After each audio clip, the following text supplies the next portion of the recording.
Morning, everyone. How are you doing? Let's give it a few minutes till everybody comes in. Questions while we're waiting?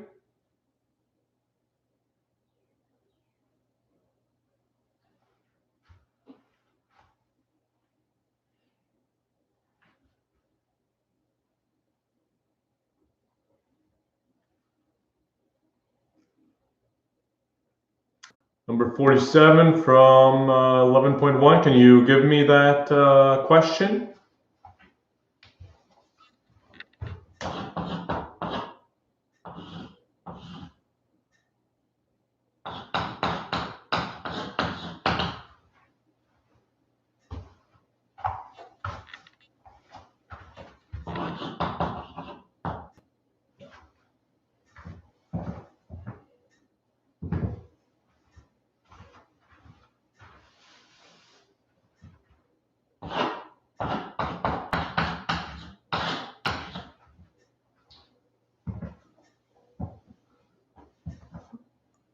Are we going to finish chapter 11 this week? I hope to finish chapter 11.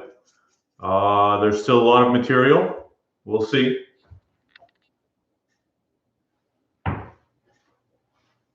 Yeah, today is Wednesday, so yeah, no. We're not going to finish this week. Maybe on Monday. When will the Math 263 exams be corrected? They should be finished by tomorrow. That's the hope. As soon as they're finished, I will release the exam marks so you can at least know how you did on the exam and you can calculate your final mark.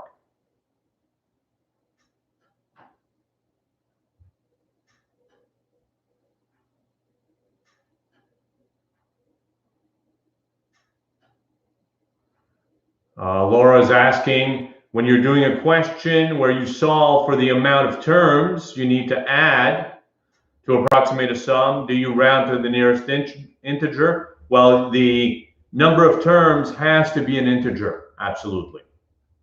So, you don't round to the nearest, but you round up, meaning if you had to add 5.2, right? If k is 5.2, well, k has to be an integer, so k has to be 6. What about Math 141? Hopefully Friday as well. Can you take Math 263 before 262? You can. It's not a good idea. You should do 262 first. The tutorials have already started, absolutely, and I've asked Victoria to record them from now on, so she'll be doing that. Well, I hope she'll be doing that. She told me she's going to try to record them. Here's a question that has come up. Consider this sequence. In a sequence, you know that you are looking for the limit as n goes to infinity. That's really the only thing that's important. So if we look at the limit,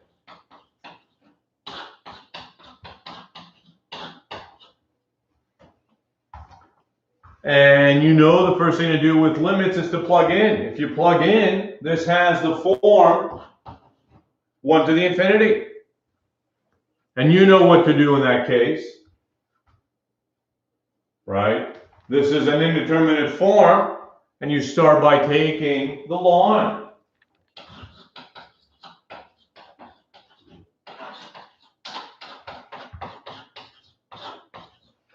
These two things are not the same, so I have not equated them, right? You took a ln, so you're changing the question slightly. This allows you to bring the power down.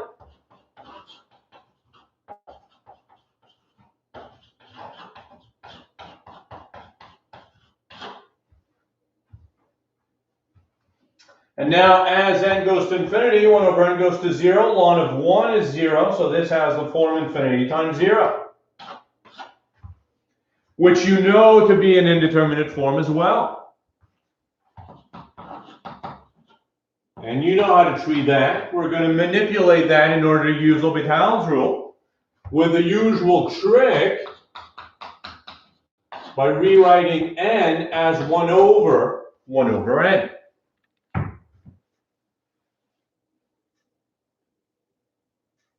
And now as n goes to infinity, 1 over n goes to 0. Ln of 1 is 0. So this has the form 0 over 0. You can apply Lomital's rule.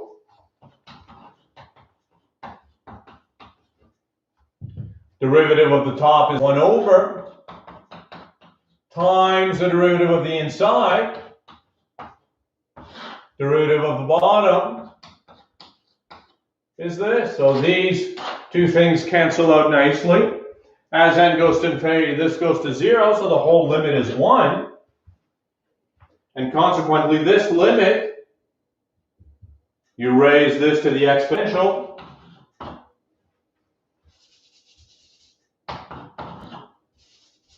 So E is the answer.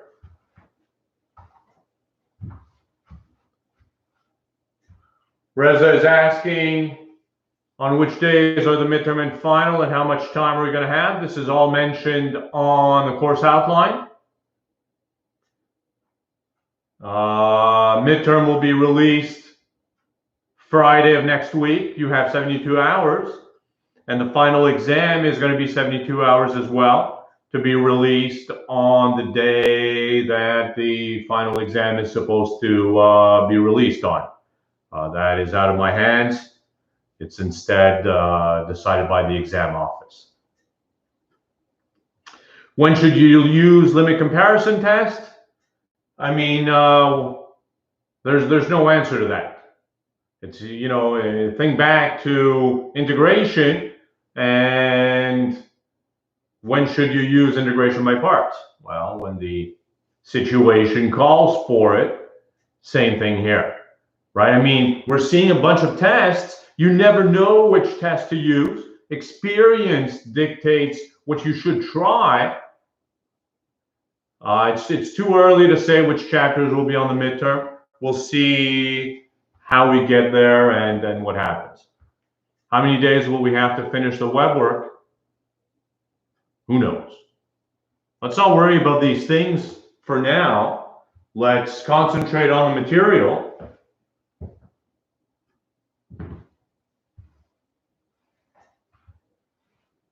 Questions? Tony's asking when the final is going to be. Again, I don't know.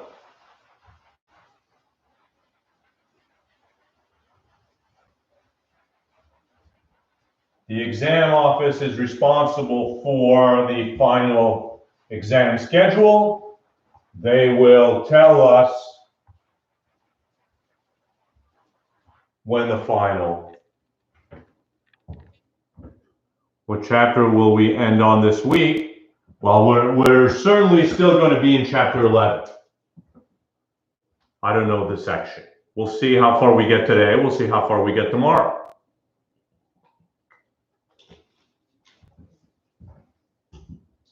There's no rush. You know, we do what we can, and that's it. All right, let's get to work. We were looking at tests for convergence, and let's continue on with the ratio test.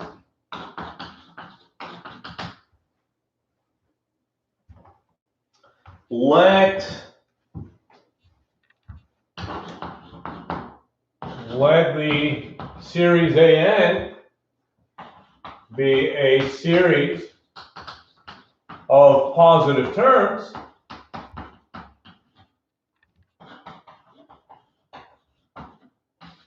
and suppose the limit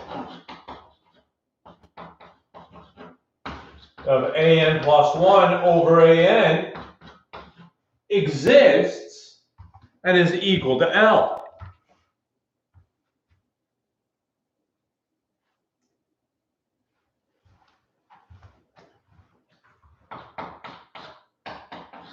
If L is less than 1,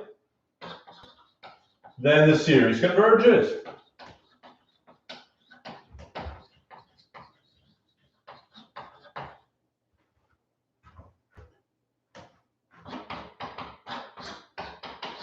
If L is bigger than 1, the series diverges.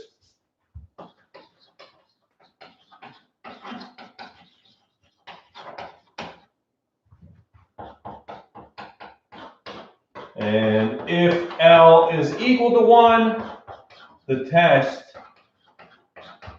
is inconclusive. Meaning that it doesn't tell us any information. The series could converge, the series could diverge, we don't know.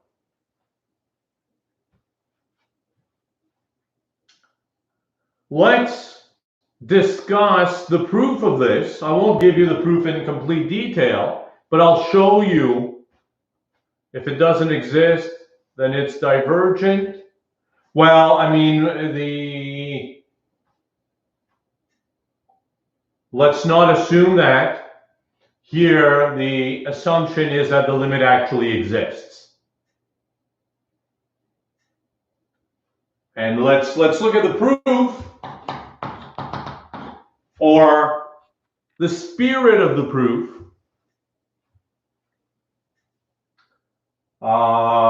just to see what's happening, right? If this limit exists and is equal to L, what does that mean? It means that for large N,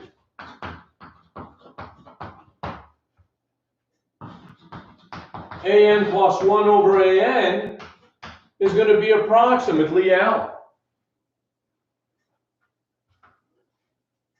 Right? Or AN plus 1 is approximately L times AN. But if N is even larger, right, take N to be N plus 1. So you get AN plus 2 over AN plus 1 is going to be approximately L. So that AN plus 2 is approximately L times AN plus 1. But AN plus 1 was approximately L times AN. So this is going to be approximately L squared times AN. And so on, right? AN plus 3 is going to be approximately L cubed times AN. And AN plus K is going to be approximately LK times AN. What does that mean? That means that when you add the numbers after N, they all have the form, a multiple of L times AN. And you have this geometric series happening here. And you know a geometric series converges if the thing you're adding is less than 1 in absolute value. But here, since your terms were positive, L has to be positive. It's bigger than or equal to 0. So if L is if L is less than 1, you have convergence of the geometric series. If L is bigger than 1, you have divergence of the geometric series. So you see the importance of the geometric series here. It's really the basis of the proof for the ratio test. Before we see an example, let me state a second test very closely related to the ratio test, known as the root test.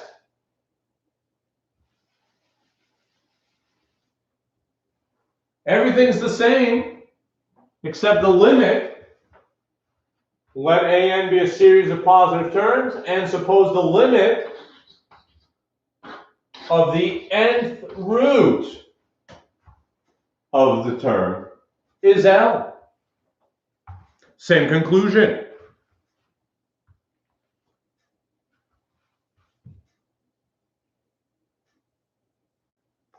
Ahmad is asking if we can apply this ratio test to negative or alternating series. We're going to discuss this later on today. We'll see what we can do. Right now, I've defined it for series of positive terms only.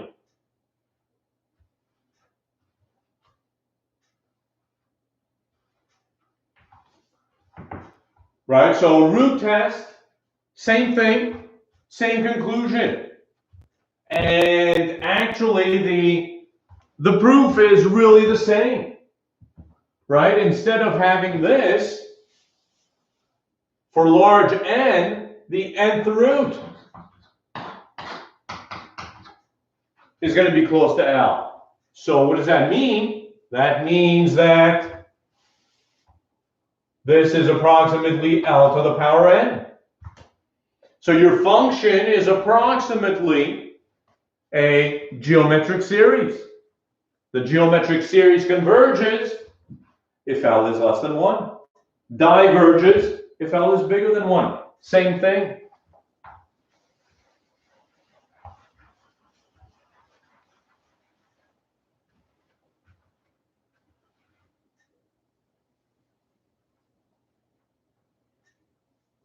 How are we doing?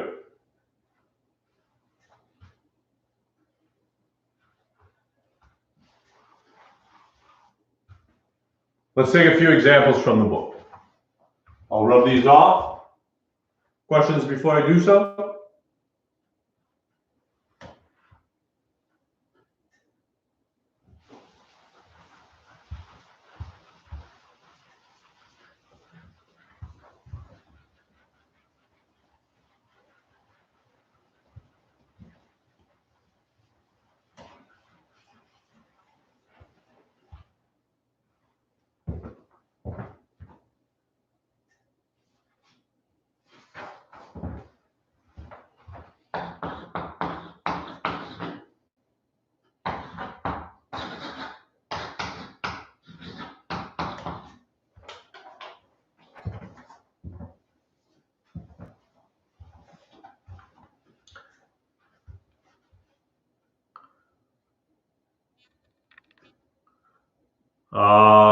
Reza is asking where the tutorial recordings will be posted. On my courses. That's the hope if everything goes well. And Yining did not understand how to prove it, right? I mean, let's just look at the root test. The root test, we were saying the limit of this as n goes to infinity should be equal to L.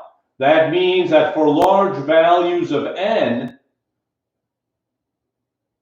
an to the 1 over n should be approximately L, or an should be L to the n.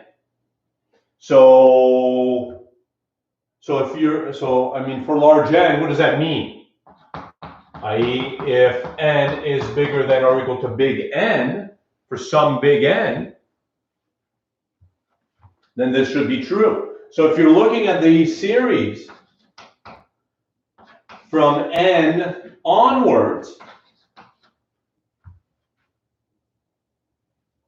then this should be pretty much the same as L to the n. Exactly that. It's some sort of geometric series. Not exactly, but behaves like a geometric series.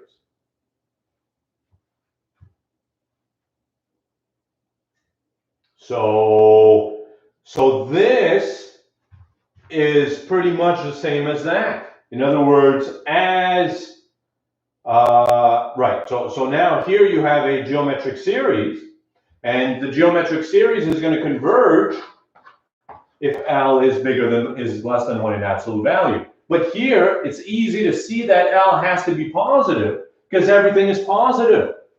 So your limit cannot be negative. So you don't need the absolute value. And so you have convergence if L is less than 1. And you have divergence if L is bigger than 1. The L equals 1 being an inconclusive result here is not clear, but you'll see in your workings that both situations may appear. What if these tests return 0? 0 is less than 1, so it converges. That's it. It does not have to be bigger than 0. If the limit is 0, you're fine. As long as the limit is less than 1, you're good to go. And 0 is included here, while it was not included in the limit comparison test. So, you know, you got to be careful now. You got to be comfortable with your different tests and different results, right? Here you need strictly less than 1, 0 is fine. In the other test, you needed strictly bigger than 0 and less than infinity. We can't deal with the 8th one as a sum of geometric series. I'm not sure what you mean by that, Vinny. I'll give you a moment to think about that. Meanwhile, let's apply the ratio test here.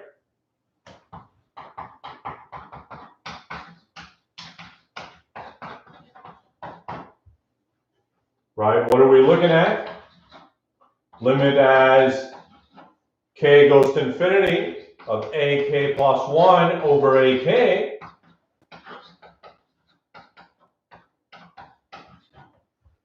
So it's this term with k being replaced with k plus 1. So this is k plus 1 e to the minus k plus 1 over k e to the minus k. K is not a constant, so it can't be a geometric series. In here, correct. Correct, absolutely. Right? I mean, here everything is in terms of k, where k is 0 or 1 or whatever, right? Instead of n. Don't let that fool you. It's just a dummy variable here. So for some reason, they decided to go with k instead of n. All right, there it is.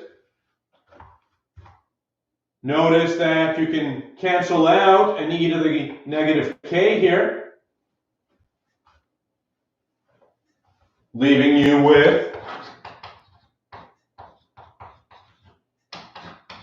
1 over e, right? E to the negative 1, k plus 1 over k. And as k goes to infinity, this is easily seen to be 1, right? A simple Lomital's rule gives it to you.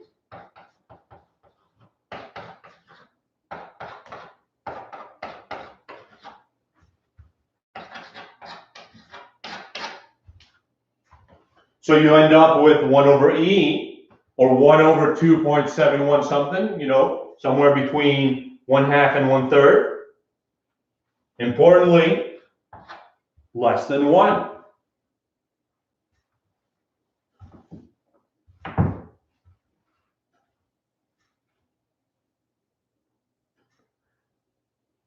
Right, correct, except that we have this k here, so that trick does not work anymore.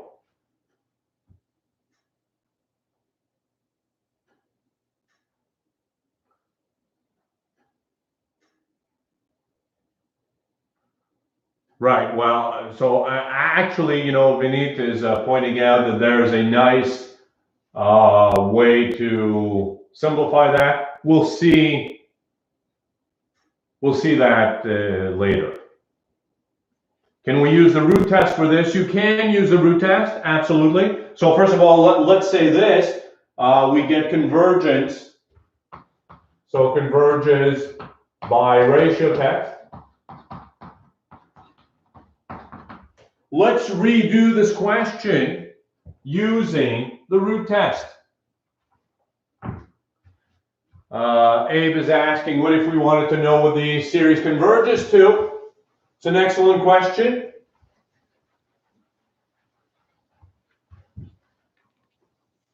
If we have time today, I'll show you something.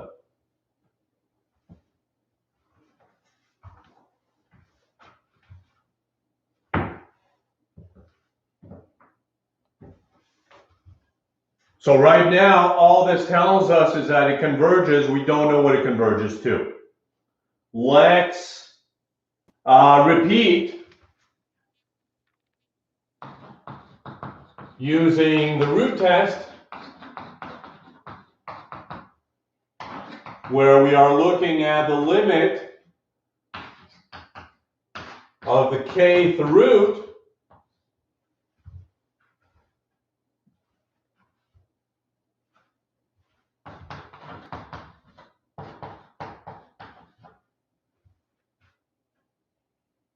so k e to the minus k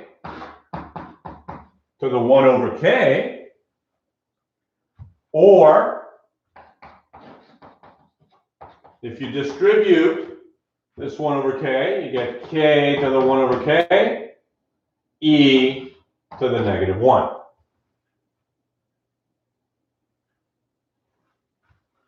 So as an aside, let us work out what k to the 1 over k, what that limit is. And as k goes to infinity, 1 over k goes to 0, so this has the form infinity to the 0, which you know to be an indeterminate form. You know how to deal with that. Infinity to the 0, what do?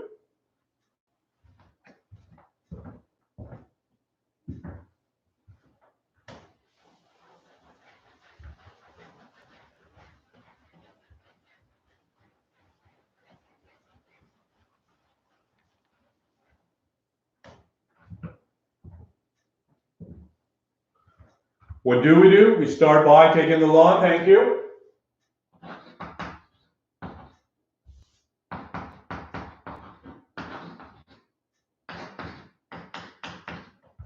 Very much like we did with the 1 to the infinity in the first question we looked at. This allows us to bring the 1 over k down.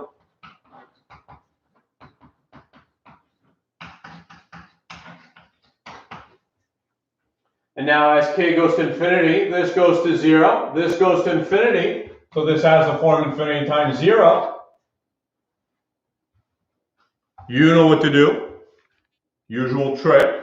We're going to transform this into a Lomital's rule situation. And here's very easy to do that. Just rewrite it as log k over k. This now has the form infinity over infinity. Quick Lomital's rule gives you a 1 over k over 1. And as k goes to infinity, this goes to 0. There it is.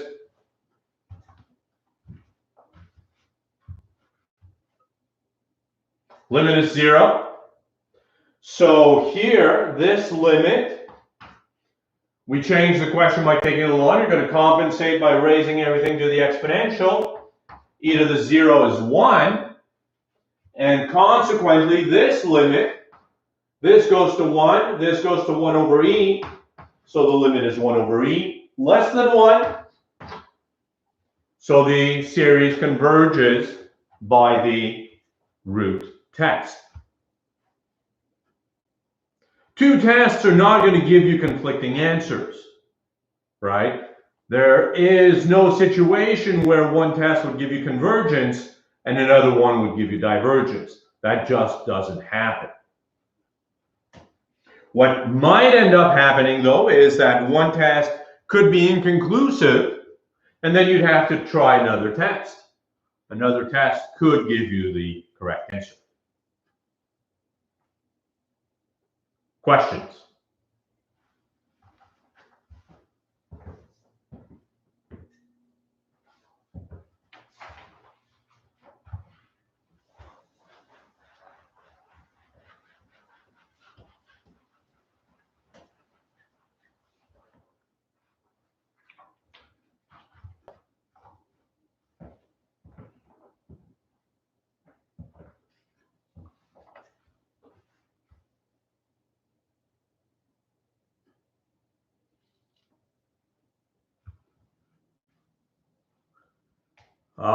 They both give you 1 over e. Is that coincidence? This is an excellent question.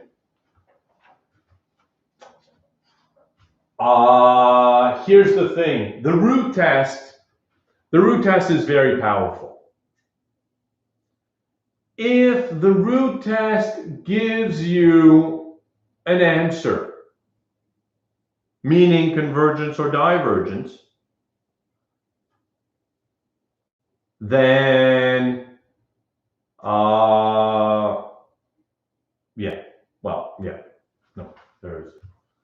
where am I going with that? Never. Let me not say anything else. Let me just say the root test is very powerful. Yeah, that's all I'm going to say about that.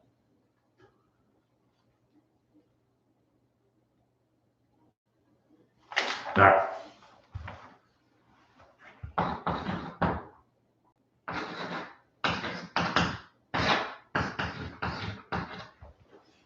Now, you see, the thing is, you know very well that there's no, right? I mean, we've been looking at a bunch of series trying to determine if they converge or diverge, and there's no telling which test to use. Experience dictates. But in the case of factorials,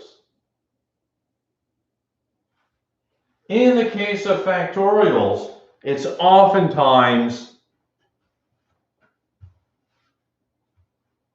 suggestive to try the ratio test. The ratio test is very well suited to deal with factorials. So here, we've got a factorial. Let's try the ratio test, see what happens.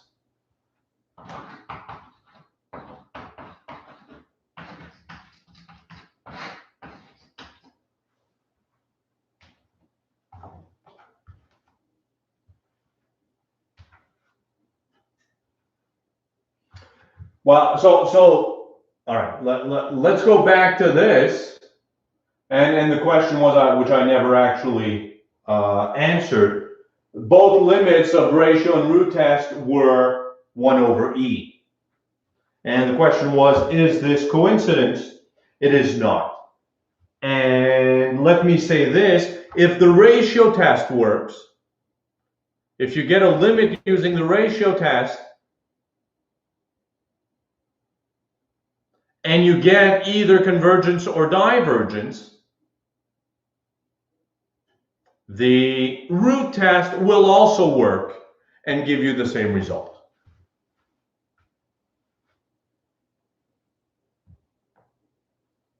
Rosie, why are you here? You don't have to be here. You're not even in this class. All right. Let's work out this limit and see why the ratio test is well suited in dealing with factorials. An plus 1, everywhere you see an n, you replace with n plus 1. So this is n plus 1 factorial over 100 to the n plus 1 divided by n factorial over 100 to the n.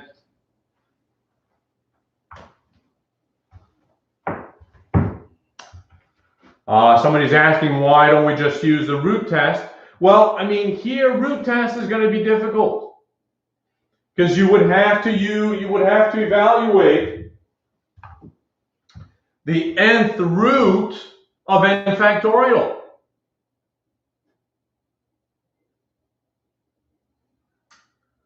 Roy, clearly you don't hate this course. You're here every day. Every day since the course has started, you're here. Doesn't it work both ways? If one of the tests works, the other one will too? Actually, no. No. The root test is slightly stronger. So there are examples of series where the ratio test will give you inconclusive, but the root test will still work.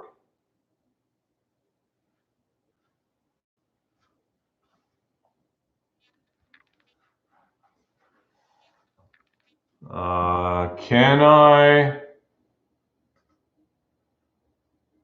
I block him? I don't know. Let's not waste any time doing that. Let us instead concentrate on this limit. So we are dividing by a fraction. Let's multiply by the reciprocal.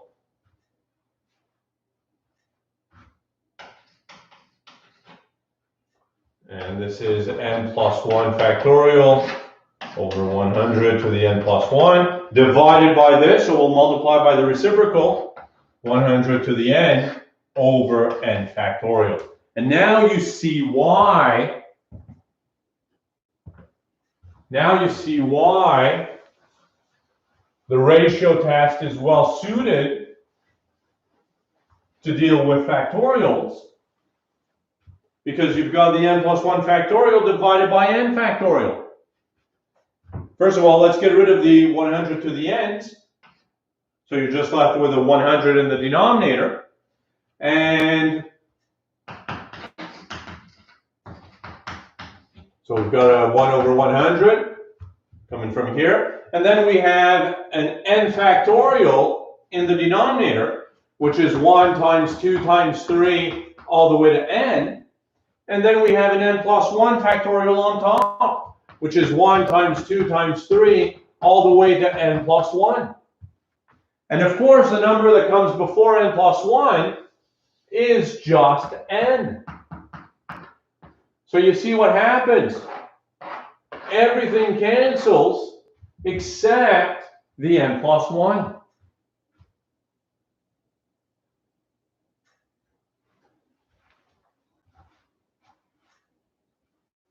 Alessandro is saying, so one would converge and one would diverge. Not in the ratio versus root test. You're not going to get conflicting answers if you use one test versus another. So, as Prune suggests, n plus 1 factorial is n factorial times n plus 1, absolutely. So this limit, as n goes to infinity, is n plus 1 over 100. And as n goes to infinity, this goes to infinity, which is bigger than 1. So diverges.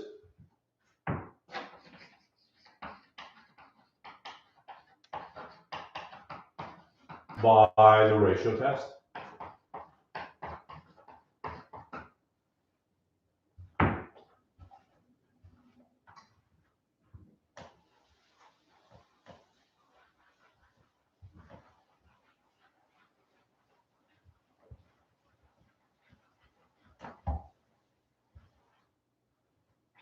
Questions?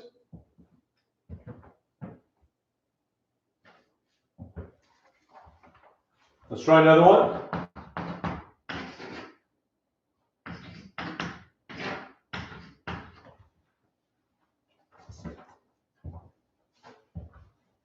So it works even if the limit is infinity, indeed, right? Here the limit exists and is infinity, which is bigger than 1. The ratio test gives us divergence. Does the ratio test work as an over an plus 1? Let's not do that. You could redefine it. Let's not. Let's not. We don't want to confuse ourselves. If it goes to negative infinity, then it converges since it's less than 1. This is not going to happen. You're not going to get a limit which is negative, because remember, the ratio and root tests are only for series with positive terms. So you're not going to get a limit which is less than 0. The worst case scenario would be 0 as a limit, and that would still be fine. But you're never going to get a negative number. And if you do get a negative number, something terrible has happened. You know you've made a mistake somewhere. Consider this. We have answered this question. We have answered this question yesterday using a comparison test. And you know, I mean, some thinking had to be done here. But now that we are comfortable with the ratio test, let's see the ratio test at work here.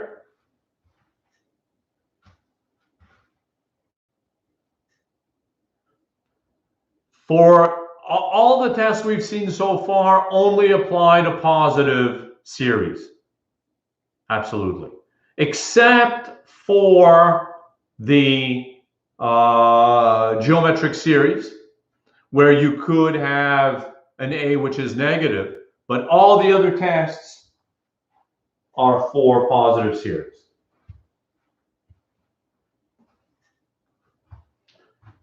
So let's apply the ratio test again. AN plus 1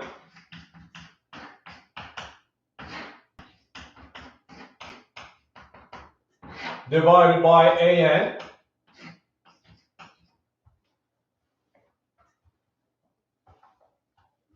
Will we learn about negative series? We will right after this. So in about half an hour or so. Right, so we're applying the ratio test here.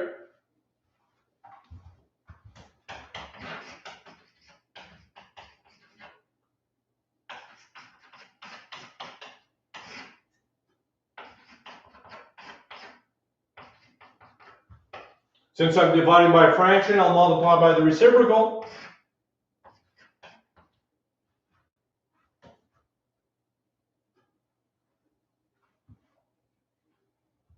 And now, as Perrin suggested, or as we saw over here, n plus 1 factorial divided by n factorial just gives you the n plus 1. Right? So n factorial, or n plus 1 factorial divided by n factorial just gives you the n plus 1.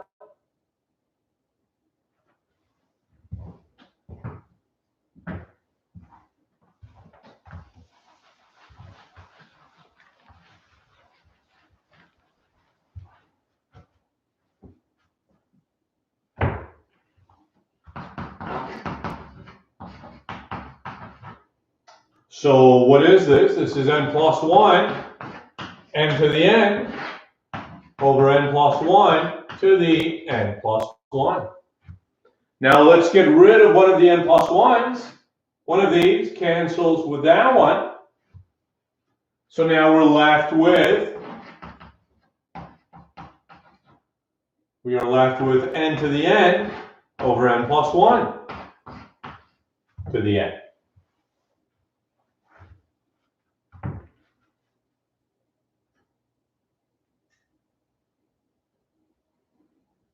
All right, which we could rewrite as n over n plus 1 to the n. As n goes to infinity, it's easy to see that the stuff in the bracket goes to 1.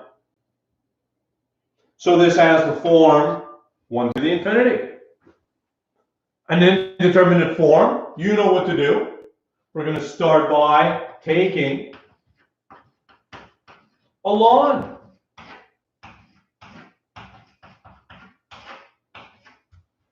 which allows us to bring the power down.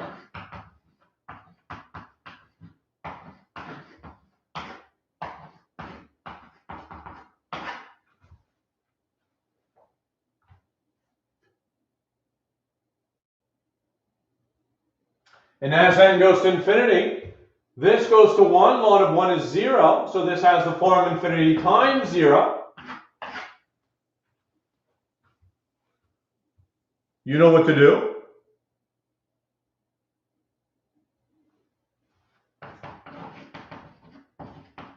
We're going to manipulate in order to use Lomital's rule.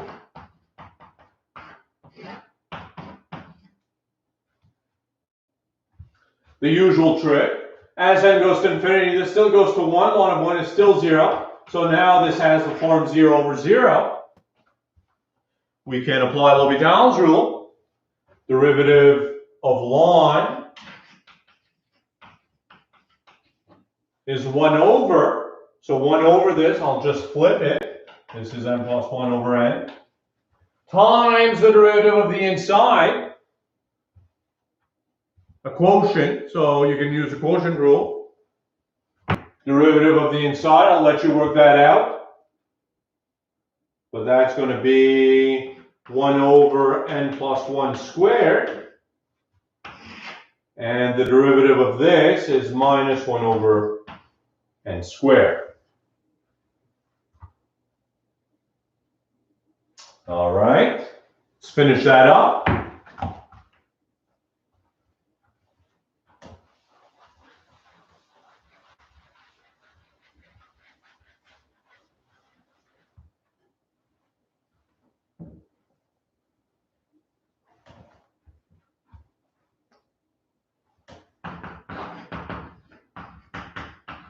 Let me put the negative outside. You were dividing by a fraction, so we'll multiply by the reciprocal, n squared over 1. We have an n plus 1 over n, and we have a 1 over n plus 1 squared. Let's cancel one of these n's. Let's cancel one of the n plus 1's.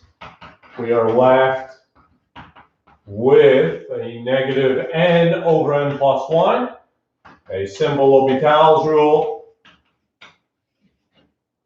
gives us a negative 1 as the limit. There we go.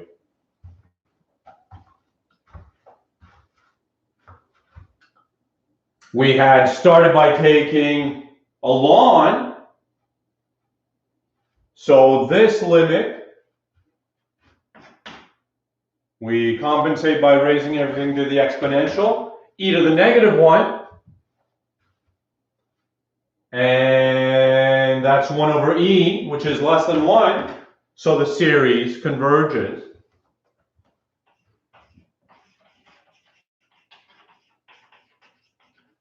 By the ratio test.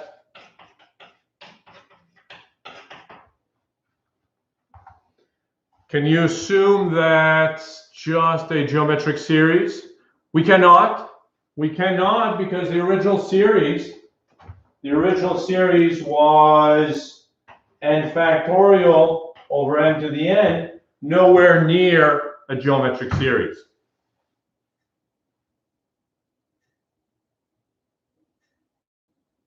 Why can't we say that 1 to the infinity is 1? Well, the thing is, this is in the context of limits.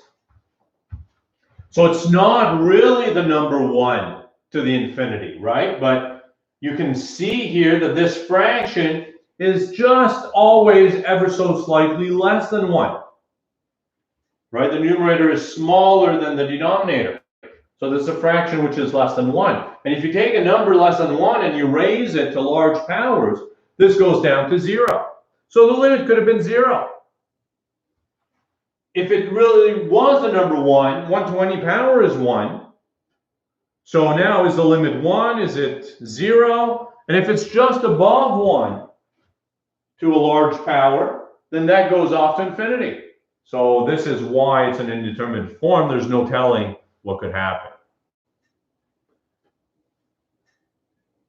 So Vinit is correct that you could have seen that it has the form of e to the negative 1 in another way. Is it a coincidence we always get 1 over e? Absolutely, it's a huge coincidence. When you do exercises, you'll see that you get a bunch of different limits. Anything can happen. Would we be able to use the root test and ratio test together? No. It's one or the other. You don't want to combine two tests somehow. That never happens.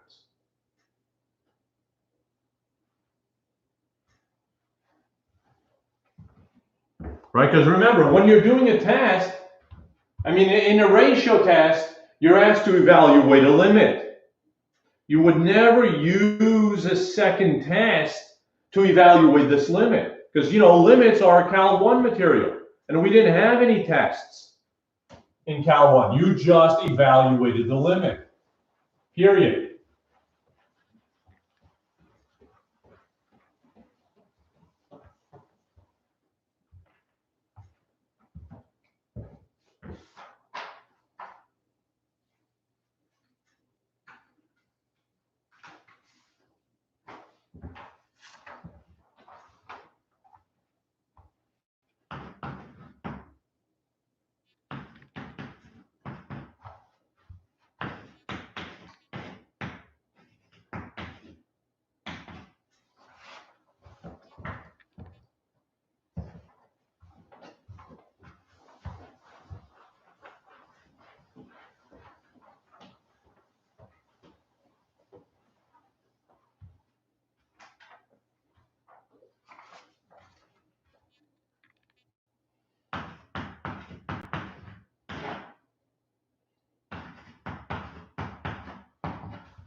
All right, there it is.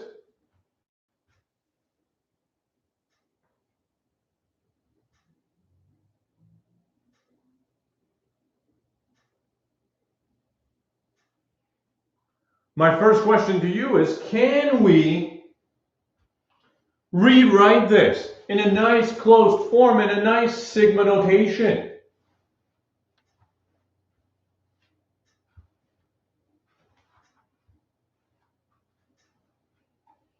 How would you describe this? How would you describe these fractions? Well, let's look at the denominator. 3 times 5, 3, 5, 7, 3, 5, 7, 9. You recognize the denominator as a product of, interesting, Yishen gives an interesting approach. I would just have said product of odd numbers.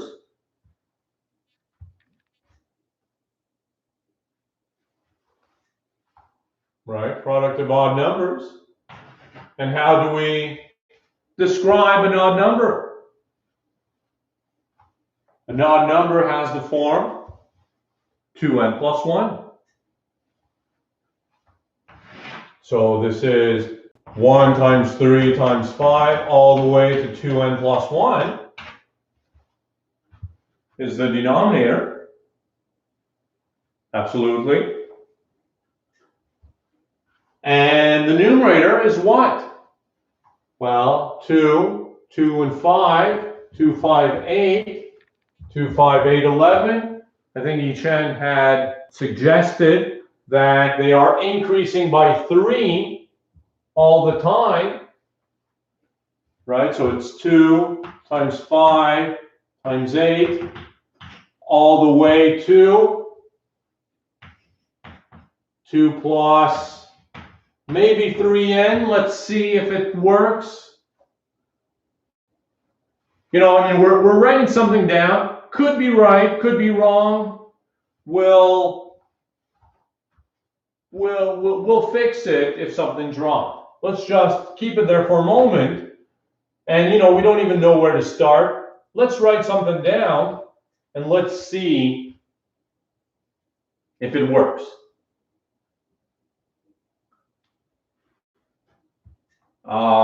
If n is 0, the denominator would stop at 1, and that's going to be an issue.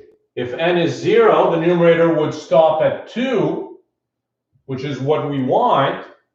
So if we change this to 2n plus 3, when n is 0, you're going all the way to 3. And when n is 0, you're going all the way to 2. In other words, when n is 0, you get the first term, which is what you want. But it doesn't mean it works for all of them. So when n is 0, let's write down what this is saying. It goes all the way to 2. So numerator is 2. Denominator goes all the way to 3. So it's 1 times 3, which is exactly what we want. Plus, when n is 1, this is the product going all the way to 5. So it's 2 times 5. And the denominator goes all the way to, when n is 1, it goes all the way to 5. 1 times 3 times 5, which is exactly the second term as well. And when n is 2, this goes all the way to 8. So 2 times 5 times 8. When n is 2, this goes all the way to 7. 1 times 3 times 5 times 7. Looking good. So that'll be enough. We're comfortable with that. Notice that this is not 2n plus 3 factorial. The denominator is not 2n, the numerator is not 2 plus 3n factorial. The denominator is not 2n plus 3 factorial, right? Because 2n plus 3 factorial wouldn't have these gaps. So these are not factorials. But they kind of behave. Yeah, we could have started at n equals 1 and have used 2n plus 1 as the denominator. And you would have had to maybe fix the numerator. I mean, the description is not necessarily unique. So this series is a sequence divided by a sequence. Fine, sure. Or if you treat this as one big sequence, then it's the sum of elements in a sequence. All of this is fine. You might be able to transform them into factorials. Let's not get into that quite yet.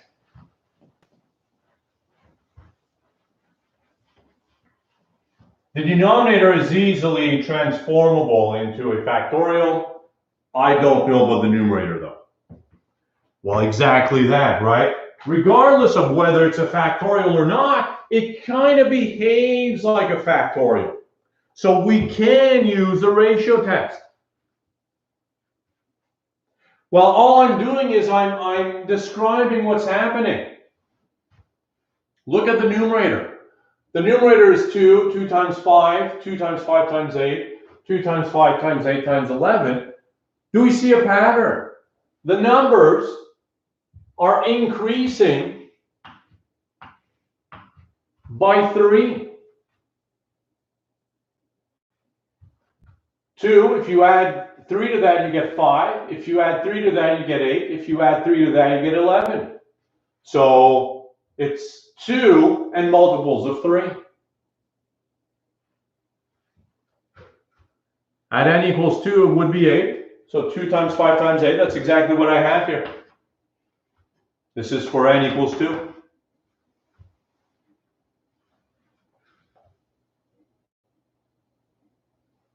Absolutely. Alessandro and Verdicton? Does that answer your question? I'm saying the numerator is the product of 2 times 5 times 8 all the way to 2 plus 3n. That's what the question was suggesting.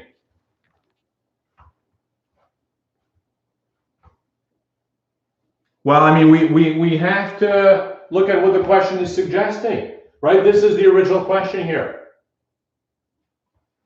My third term is 2 times 5 times 8 over 3 times 5 times 7. We're just trying to describe this question in a nice closed form using sigma notation. And I think we've succeeded, because if you write down the first 3 terms, they exactly coincided with what we had. And even though this is not a factorial per se, the ratio test is still very useful here, because it kind of behaves in that factorial sense. Let's see that in action. Let's apply the ratio test.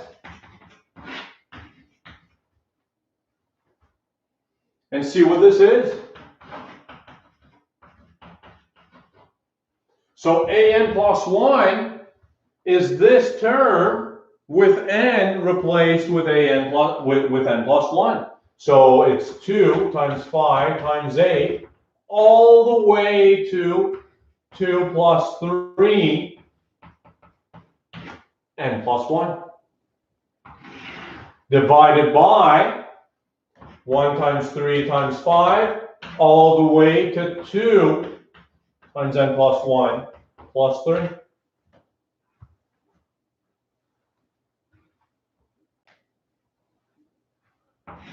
Divided by that term, 2 times 5 times 8, all the way to 2 plus 3n, all over 1 times 3 times 5, all the way to 2n plus 3.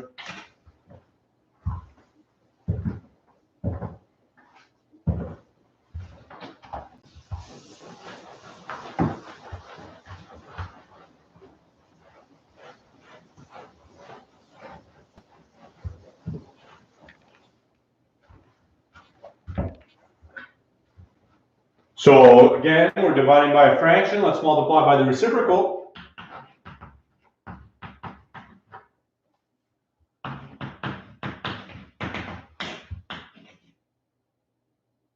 What is this? So 3n plus 3 plus 2. So that is 3n plus 5 over, and this is 2n plus 5. And we are multiplying this by 1 times 3 times 5 all the way to 2n plus 3. And 2 times 5 times 8 all the way to 3n plus 2.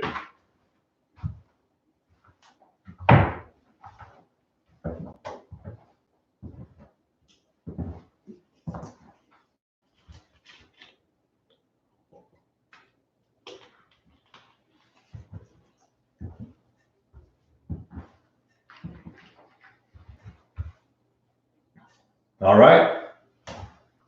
Now, before we cancel anything, let me ask you, what is the number that comes before 2n plus 5? Right, and remember, we have numbers here that are just 2 away from each other. So the number that came just before 2n plus 5, it was 2 away from this. So the number here is 2n plus 3. 2n plus 3, thank you. And similarly here, right, these numbers are a distance of 3 away from each other. So the number that comes right here, just before this one, was 3 away from that one, namely 3n plus 2. So now if we cancel some stuff out, right? The 2's cancel, the 5's cancel, the 8's cancel, everything cancels, 3n plus 2 cancels with the number that was just before this one.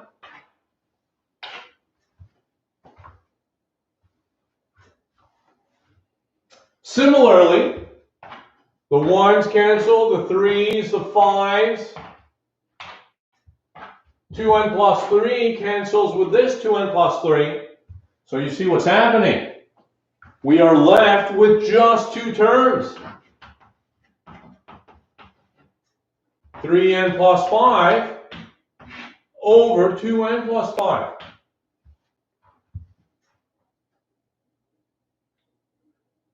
Which has the form infinity over infinity. A quick Lomital's rule gives you a limit of 3 over 2, which is 3 over 2. 3 over 2 is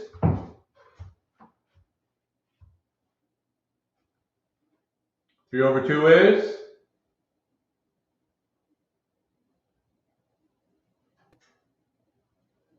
3 over 2 is, anybody? Bigger than 1, thank you.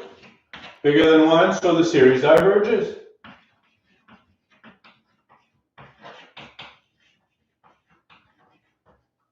There it is.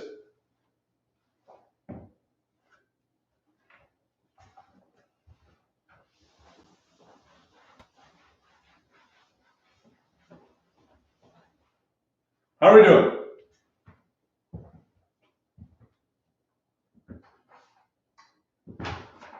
Let's do one more.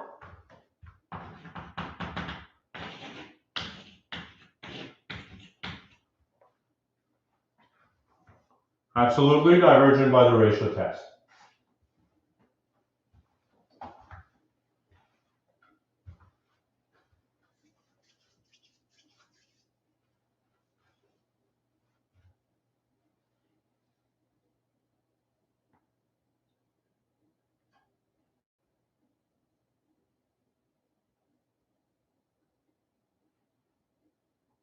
Consider this, right? We have everything raised to power n. Nima is asking why we cannot represent these as factorials. Well, I mean, if you wanted, let's discuss what 2n plus 1 factorial actually is, right? And in fact, for those of you who wish to continue, let's do a root test. Ratio test could work as well, but I think root test is going to be easier. Let's do the root test, see what happens. But let's talk about what 2n plus 1 factorial is. It's 1 times 2 times 3 all the way to 2n plus 1, right? You're not skipping anything here. There are no gaps in between the numbers. Whereas what we were looking at was just the odd numbers multiplied together. So 1 times 3 times 5 times 7 all the way to 2n plus 1. It's not this, right? Because the factorial fills in the gaps. There are no gaps there. So that's why immediately it's not a factorial. Possibly we could do some things to make it into a factorial. And there are things you can do. Do we want to discuss what can be done? Let's do that. Let's do that. Right? You're missing the even numbers. That's all good. You're missing the even numbers. Let's throw them in. Right? So if you're looking at this product of odd numbers, if you throw in the even numbers, 2, 4, 6, all the way to 2n, of course you cannot just multiply by that. You're going to change the question. So let's divide by that. 2, 4, 6, all the way to 2n.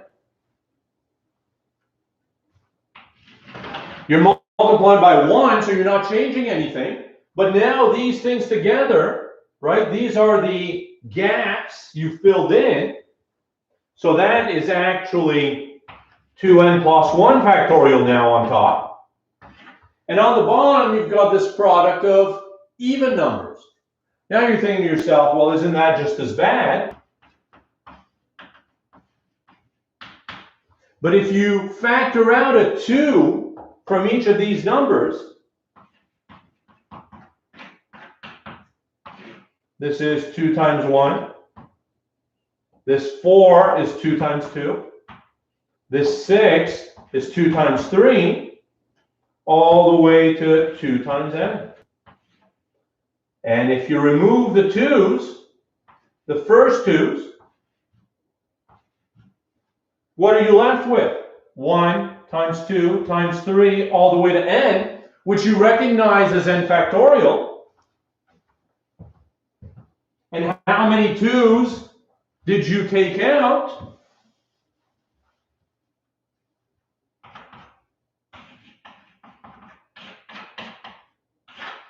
Right, so 1 times 2 times 3 all the way to n, that's n factorial. And how many 2's did you take out? 1, 2, 3, all the way to n. You took out n 2's, so that's 2 to the n. So this product of odd numbers, which wasn't a factorial, can be represented as this. That's very nice. That's very, very nice. So this is just, not that, but the product of 1 times 3 times 5 times 7 all the way to 2n plus 1 is really 2n plus 1 over 2 to the n times n factorial.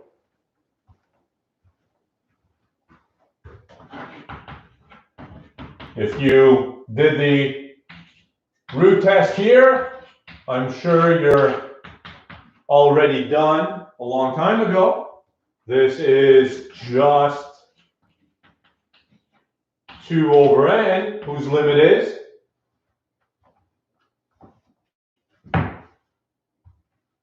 You could do that as well, Vineet. And you could answer this question using the comparison test, absolutely. But a simple ratio test gives you a limit of 0. 0 is less than 1, so the series converges by the ratio root test. Absolutely.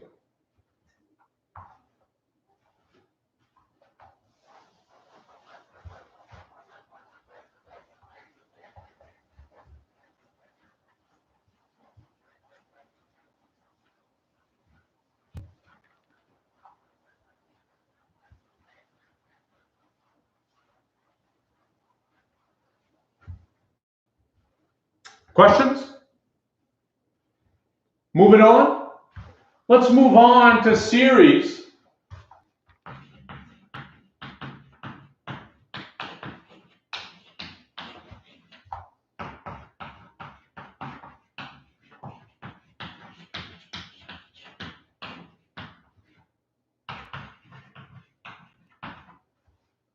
Let's move on to series with both positive and negative terms.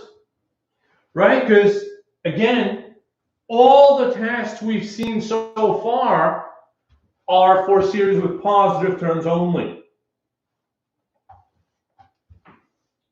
So suppose you've got a series with positive and negative terms, right? So this series here is made up of positive and negative terms. Two questions arise naturally.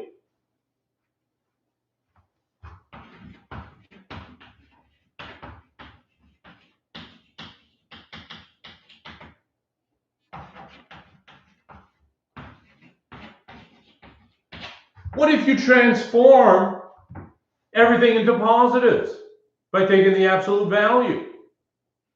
Does this new series converge?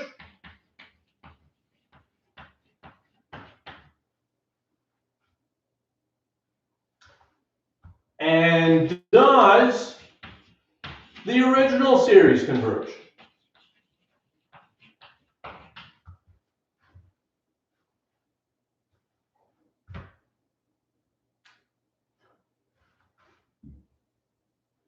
I claim that if this first series, the series of absolute value converges, it automatically implies that this one converges as well. This is a very strong form of convergence. Theorem: if the series of absolute values converges, then the original series converges.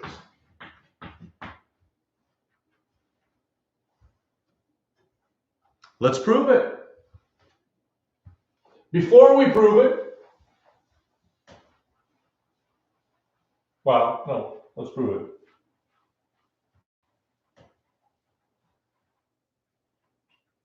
Right, so we're going to prove that this convergence is very strong, so strong, in fact, that it implies the other one converges as well, the original series. So if the absolute value converges, then the original series converges. Let's prove it. The proof is very nice and slick. The absolute value of AN, as you know, is just going to be AN if AN is positive, and it's negative AN if AN is negative.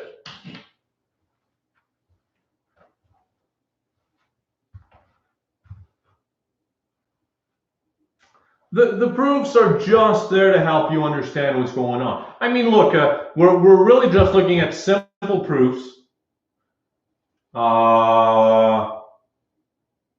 Yeah. So they're really not that difficult to follow, right? And in here, this breakup of the absolute value, you know this from Cal 1. If you flip that around, AN is really the absolute value of AN if AN is positive, and if AN is negative,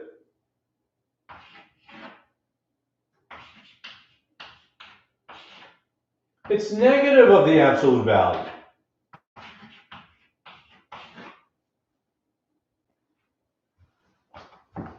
Right? So that what? AN is either the absolute value or it's negative of its absolute value. So in either case,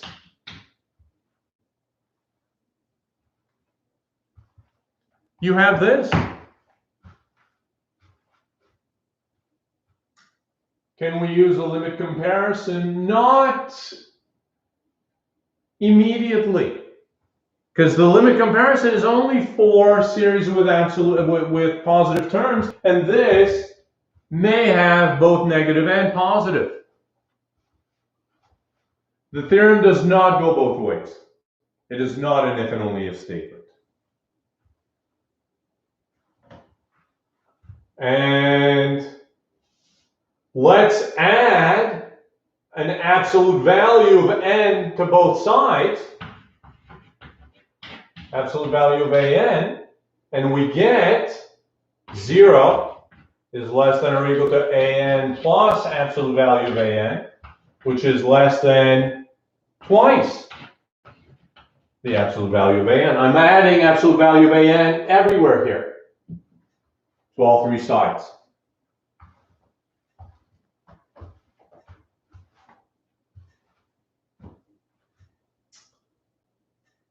And now, observe that this term is bigger than or equal to 0.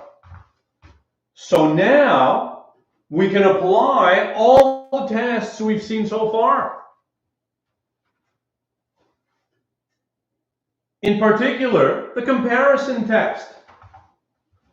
We know that this converges.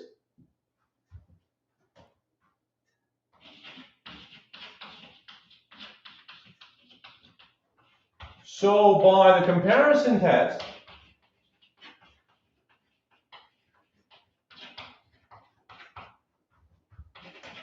this converges.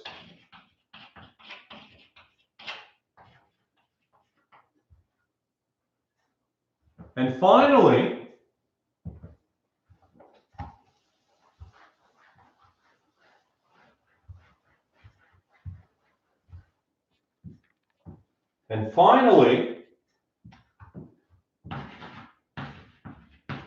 this plus the negative of this converges. Since this series converges by assumption. How do we know twice the absolute value of AN converges? Well, we are assuming that the series of absolute value converges.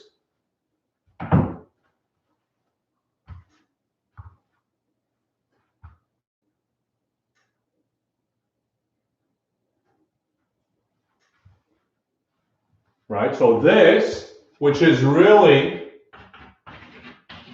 the series AN. So the series AN converges.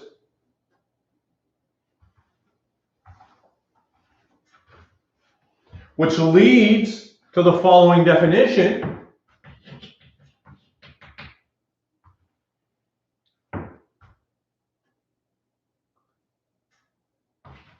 A series AN where the series of absolute values converges is said to be absolutely convergent.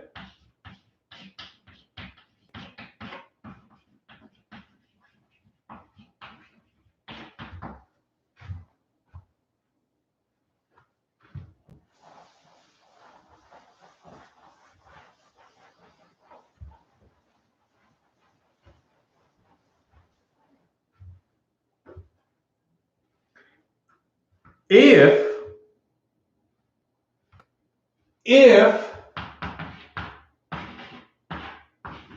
this diverges, but the series AN still converges,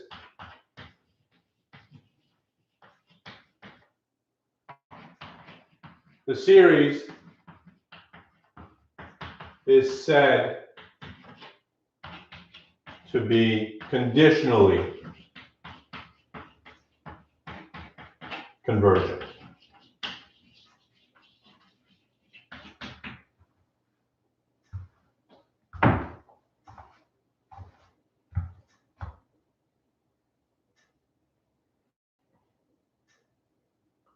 Questions?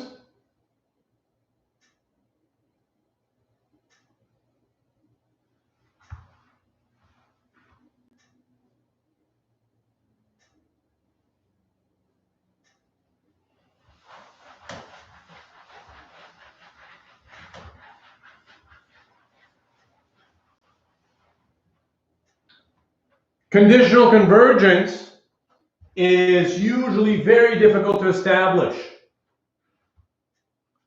What happens if the series is divergent? You said it, it's divergent. That's it. Conditional convergence is usually very difficult to establish, except in one special case. Definition: let the ANs be bigger than 0. A series of the form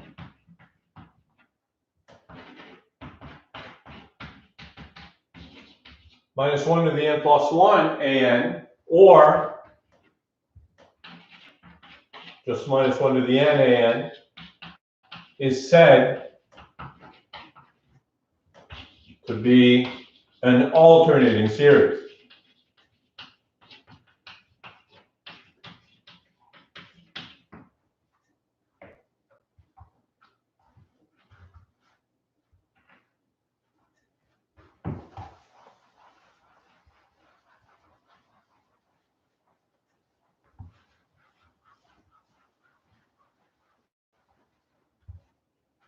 Right, let's understand why that is. If you have the series starting at 1, say, -1 to the n plus 1 an, what is that? When n is 1, this is -1 squared, which is 1 a1. When n is 2, it's -1 cubed, which is -1 times a2, so then -a2, and then it's going to be plus a3 minus a4, and so on. You see that since the a's are all positive here, the sign alternates between positive, negative, and so on. So alternating series. I have this one. Well, let's take an example. -1 to the n plus 1 over a. Right, so when n is 1, the whole thing is 1, minus 1 over 2, plus 1 over 3, minus 1 over 4, and so on and so on. Here we have an alternating series.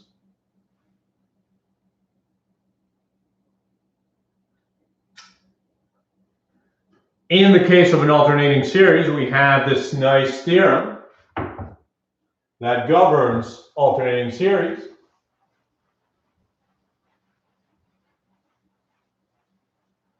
Known as the alternating series test.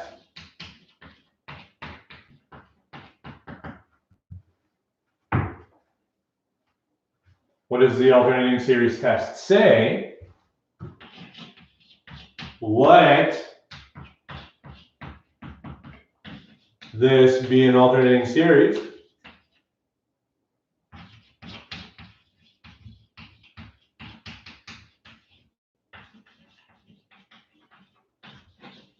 where the an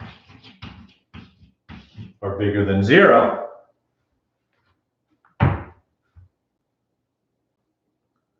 What did I mean by the statement on the right? What was the statement on the right there?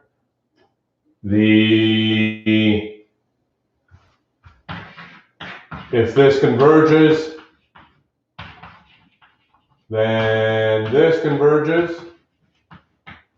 And we had defined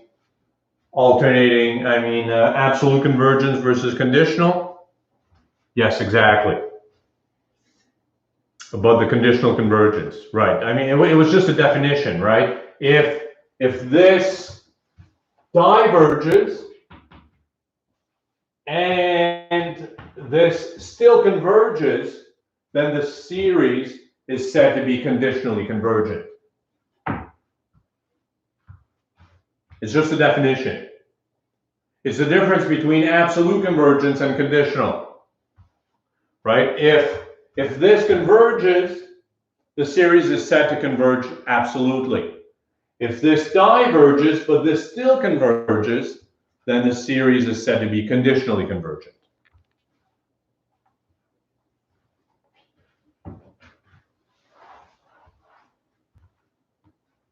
So it was just a definition of absolute convergence versus conditional convergence. So alternating series test, take an alternating series. If 1, the sequence is decreasing eventually, and 2,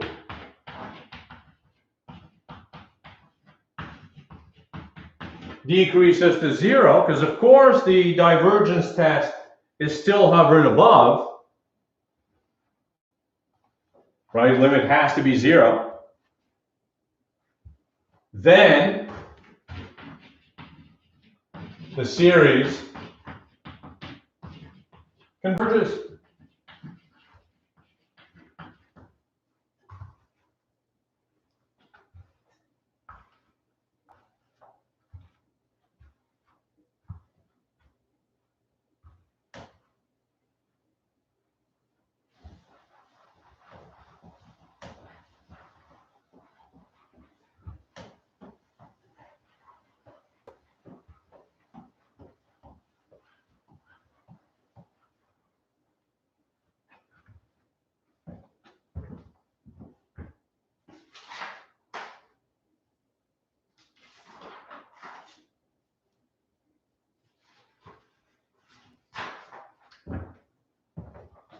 I won't prove this.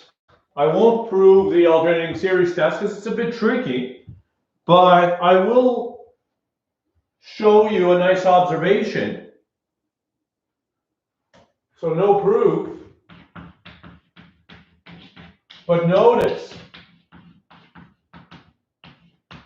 the following. Suppose you have a series which converges by the alternating series test. So Victoria is asking if it's conditional or absolute convergence. It's at least conditional, right? So it gives us convergence of the original series, not absolute. The series could still absolutely converge, but we're given, we're guaranteed at least conditional convergence.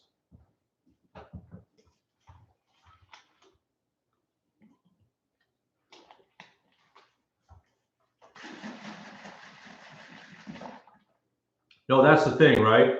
Yining, the series itself is alternating, but the ANs are always positive. So the ANs don't change signs, they're always positive. The only thing that changes sign is this -1 to the n business.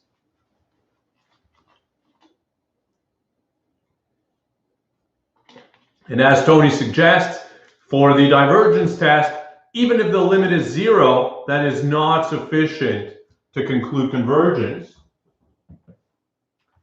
Absolutely. But here, if your series is alternating, limit being 0 and decreasing is sufficient here.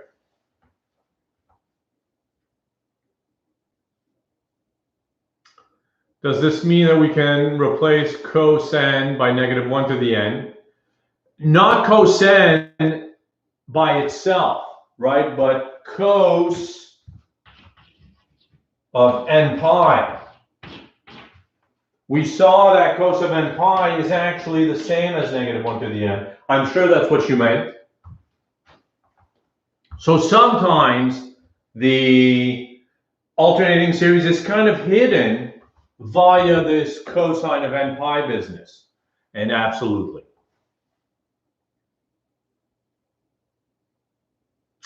Well, exactly as Blue Pill suggests, we'll see in a moment the series -1 to the n over n does not absolutely converge, but it does conditionally converge. And as Nima suggests, it's the magnitude of each term, if you will, if you're taking into account the -1 business. But by describing it in this way, the only thing that has positives and negatives is this thing. The ANs are always bigger than 0. So we're not going to do a proof, but what I want you to notice is this. Suppose we have an alternating series which converges by the alternating series test, right? So all the hypotheses of the alternating series test are satisfied. The ANs are decreasing and the limit is 0. Observe what? Suppose we try to approximate it as we did other series. Right, by adding the first k terms. If you bring this over to the other side,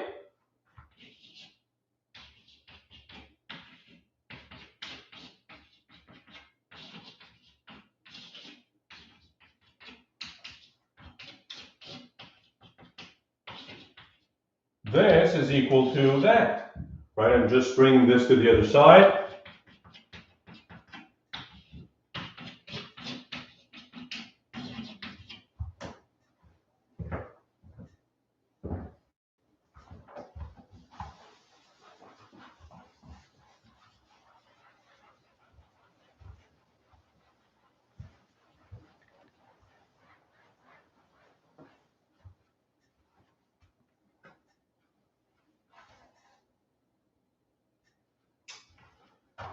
Let's see how good of an approximation this is by taking the absolute value of both sides.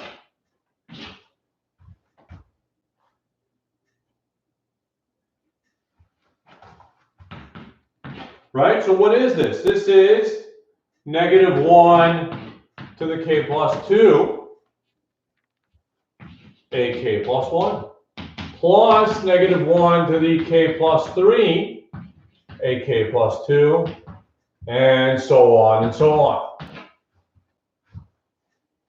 The problem is we don't know what this negative 1 to the k plus 2 actually is. It's either positive 1 or negative 1 depending on what k is. If k is even, it's 1. If k is odd, it's negative 1. But let's factor out a negative 1 to the k plus 2. What are we left with?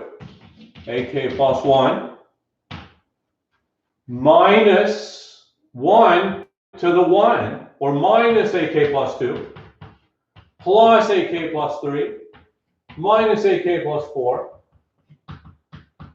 and so on and so on. And now the absolute value of a product is the product of the absolute values.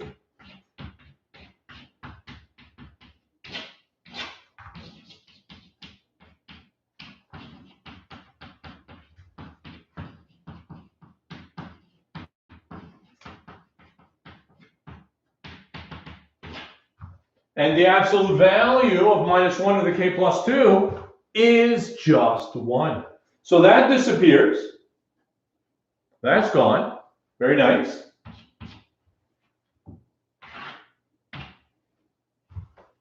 And now let's turn our attention to this. Since the AKs are decreasing,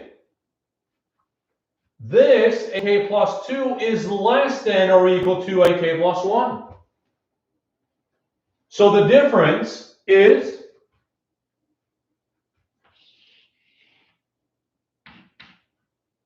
bigger than or equal to 0. This number is less than that number. So the difference is bigger than or equal to 0. Similarly, these two, this one or this one is bigger than that one. So the difference is positive. And so on and so on. All, if you group it in this particular fashion, they're all positive terms. So you don't need the absolute value. Everything is positive.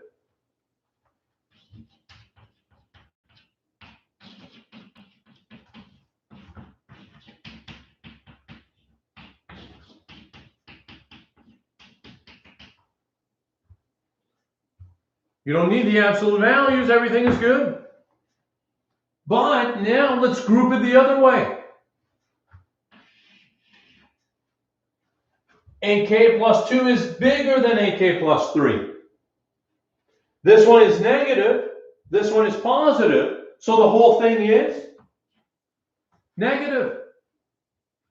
And here, AK plus 4 is bigger than AK plus 5. This one is negative. That one is positive. So the two terms together form a negative number. And so on and so on.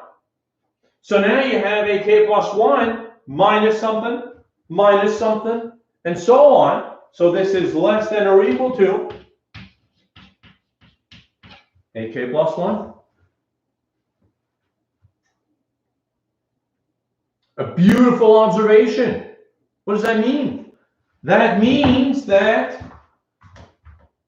whatever the series converges to minus your approximation is less than or equal to the next term in line. You stopped summing at k. It's less than or equal to the next term.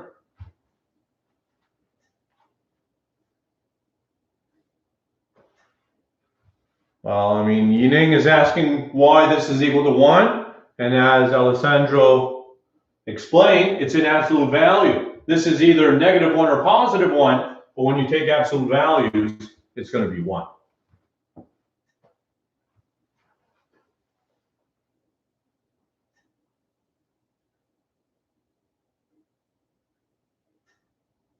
So this nice observation can be used to approximate sums as well. We'll do a few examples of that momentarily.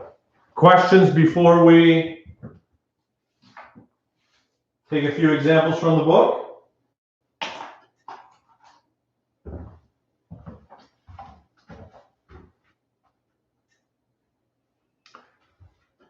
Ashir, Ashir is asking how we could factor out a -1 to the k plus 2, leaving the remaining terms on the right. Well, I mean, look, you have -1 to the k plus 2, -1 to the k plus 3, -1 to the k plus 4. We're factoring out the smallest power of -1, namely -1 to the k plus 2.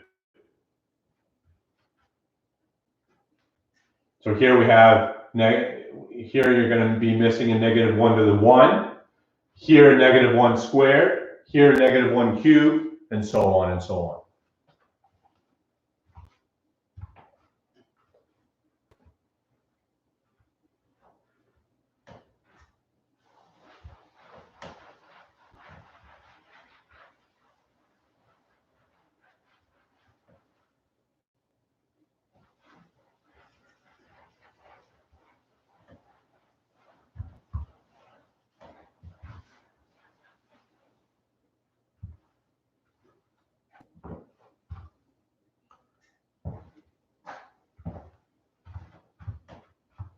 So people are misunderstanding this AK plus 1. Let me rewrite the inequality we had here.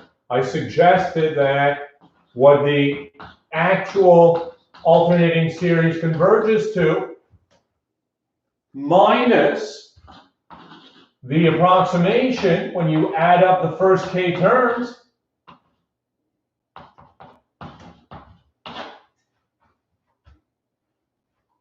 in absolute value was less than a k plus 1. This is the result we just finished showing.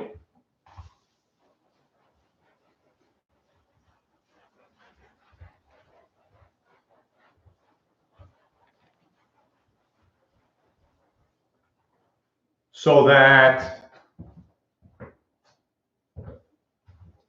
whatever the series converges to, minus the approximation you get by adding the first k terms, the difference is less than ak plus 1.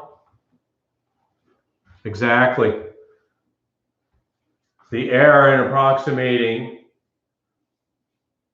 the sum, in approximating this series, so the error in approximating this series by adding the first k terms is less than or equal to ak plus 1.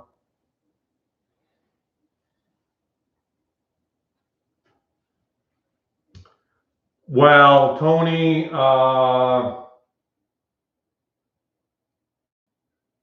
fine.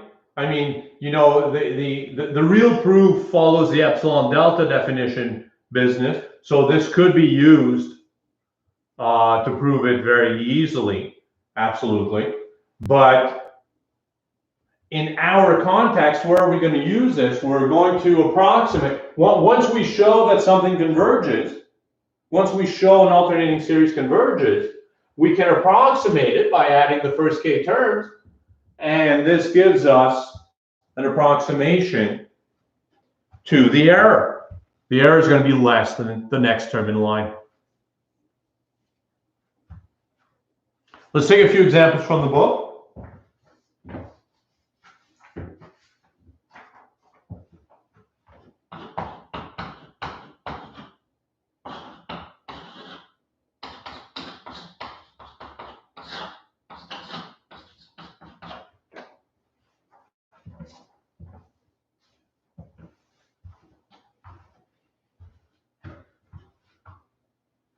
Right, so what do we have here? We have a series with both positive and negative terms. Two questions arise naturally. Does the series absolutely converge? If so, that's it. Because you know absolute convergence is the strongest form of convergence. If the series does not absolutely converge, it could still conditionally converge. So let's test absolute convergence first. Does this absolutely converge?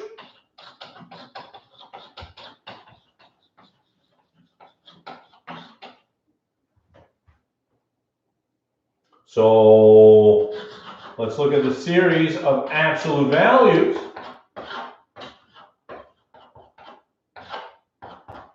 Which is really just the series 1 over square root of n plus 1.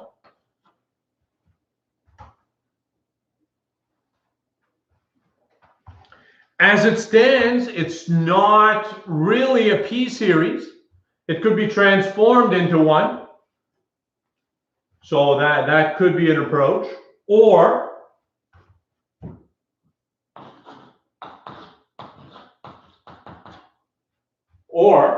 if you don't want to do that, let us do a limit comparison with the series 1 over root n, which is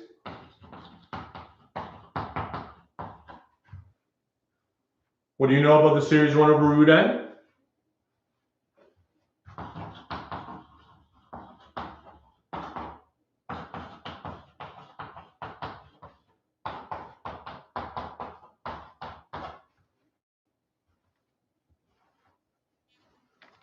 Could you also use the converse of the divergence test as well? I don't know what the converse of the divergence test is. If you took this limit as n goes to infinity, this limit is 0 and no conclusion.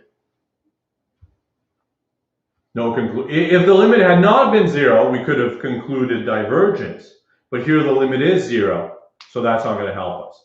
But it is a p-series with p equals 1/2. 1/2 is less than or equal to 1, so you know it's a divergent p-series. Absolutely. And if we do a limit comparison,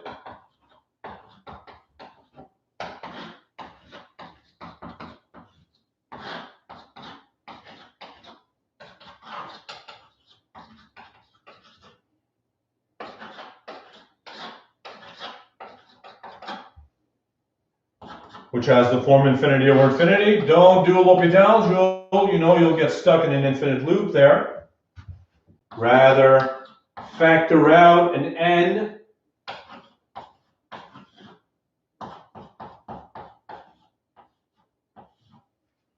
and then you can cancel the root n's, and as n goes to infinity, this goes to 0. So the whole limit is 1. 1 is bigger than 0 but less than infinity. So both converge or both diverge. This one diverged. So this series diverges by the limit comparison.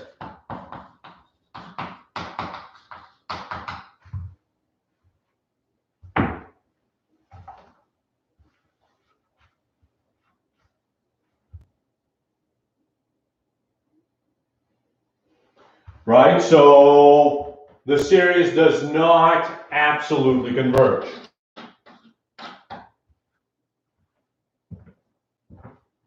There's still hope for conditional convergence.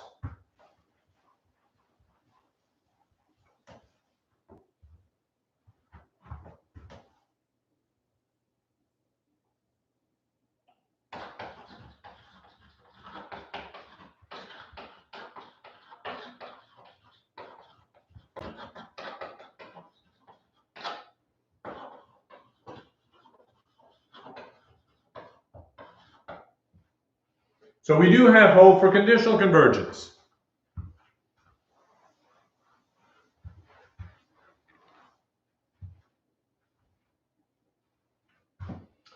What do we need to check? We need to check that the limit as n goes to infinity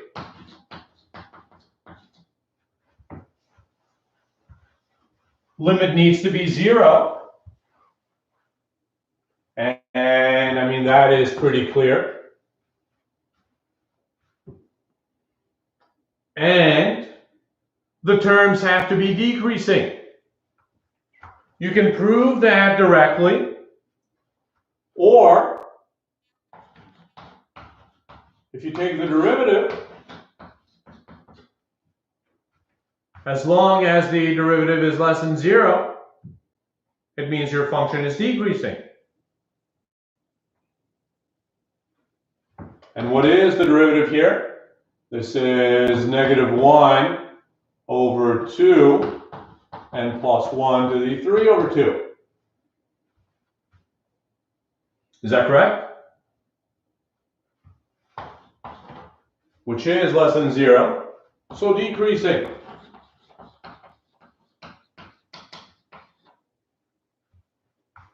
And that's it. So series conditionally converges by the alternating series test.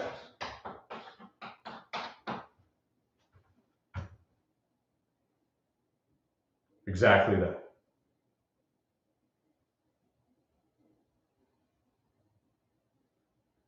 How are we doing?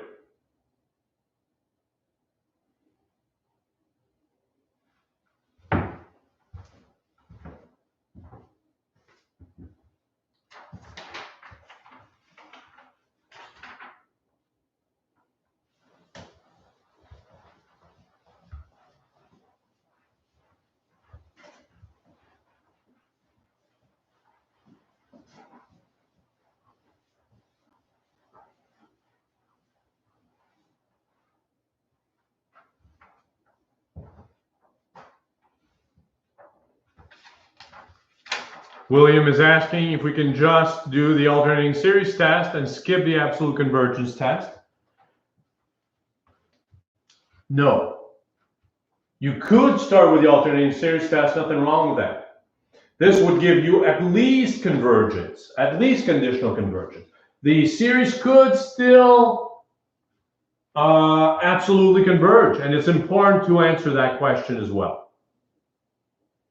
The alternating series test only proves conditional convergence, exactly.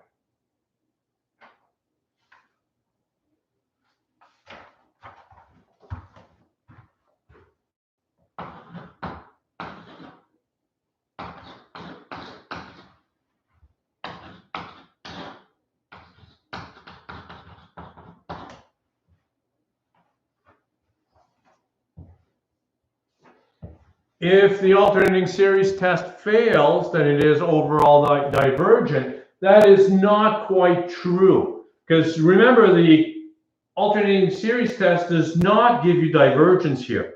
It tells you that if the limit is 0 and the terms are decreasing, then you have convergence. But it is possible that the alternating series test does not even apply. Right? You need those two conditions fulfilled.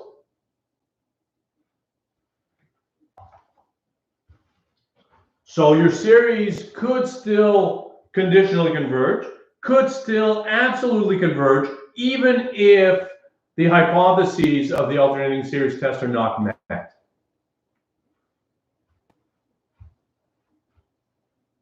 Consider this question.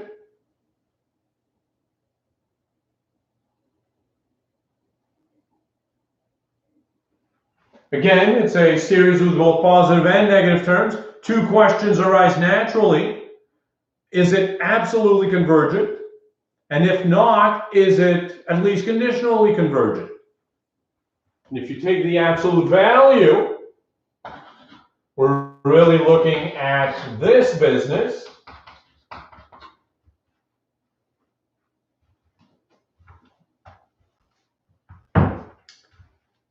If the AN is less than 1, doesn't that prove the convergence? Well, you tell me.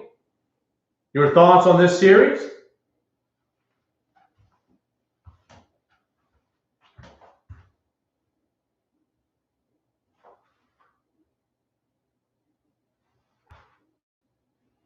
How are we going to tackle whether this series converges or not?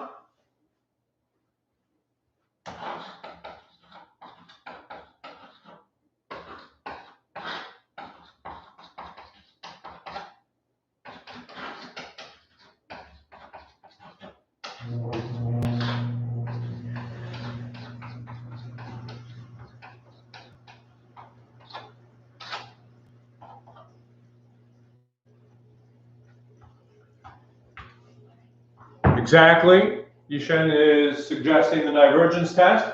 Limit as n goes to infinity is easily seen to be 1, not 0, so the series diverges.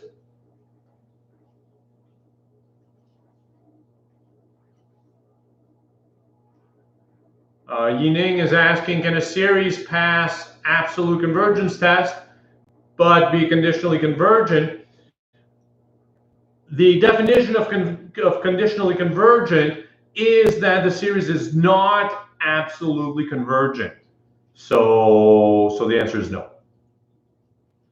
And absolute convergence implies conditional convergence. People like to say that the meaning is slightly off because, again, absolute conditional convergence implies the series does not absolutely converge. So let's stay away from that. But here, by applying the divergence test, since the limit is not 0, the series diverges by the divergence test.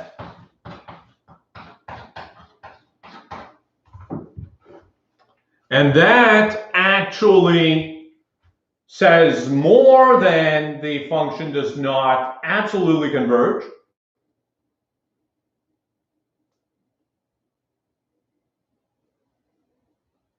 Vinit suggests it converges, but it does not. It does not. Here, as n goes to infinity, this thing goes to 1. This limit does not exist. So the terms for large values of n, the terms alternate between positive 1 and negative 1. The limit is not 0. Divergence test still applies here. If the limit is not 0, you're in trouble. So this does not absolutely converge, and by the same reasoning, does not conditionally converge either.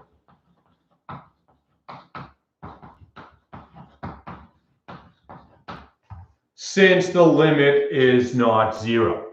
Divergence test always applies whether it's series for positive terms or positive and negative terms by the divergence test.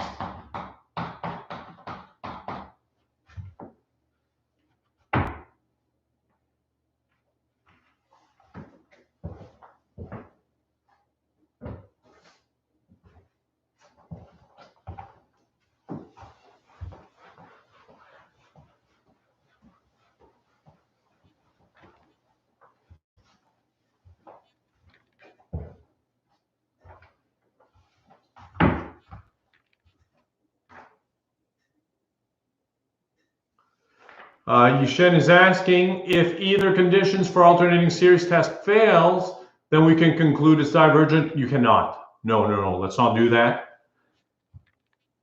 But the condition for going to 0 is an important one because it was already present in the divergence test. So it's not that the alternating series test gives us divergence. It's the divergence test which gives us divergence. If the limit of the original sequence is plus or minus 1, well, that's the thing, right? If the limit of the original is plus or minus 1, it does not have a limit if it alternates between plus or minus 1. And the divergence test supersedes everything and it tells you that if the limit is not 0, you're in trouble. Exactly that, as Blue Pill suggests, the sequence of partial sums keeps alternating between two values. It doesn't have a single limit, and since the sequence of partial sums does not converge, the series itself does not converge.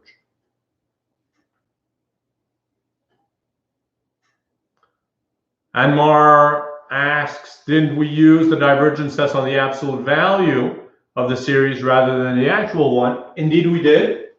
We used it here to conclude that it does not absolutely converge, but by the same reason, since this goes to 1 and this limit does not exist, the whole thing does not exist. So limit is not 0, and divergence test still applies.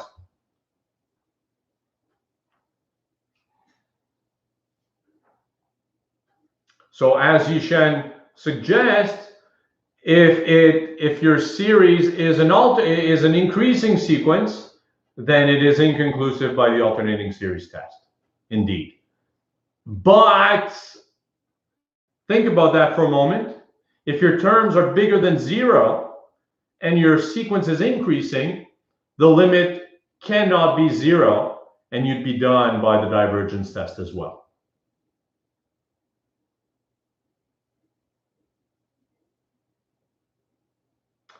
Brun asks if we combine the alternating series test and divergence test to prove divergence. We did not need to resort to the alternating series test.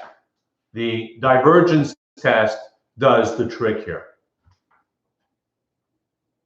Anmar asks if there was still room for conditional convergence.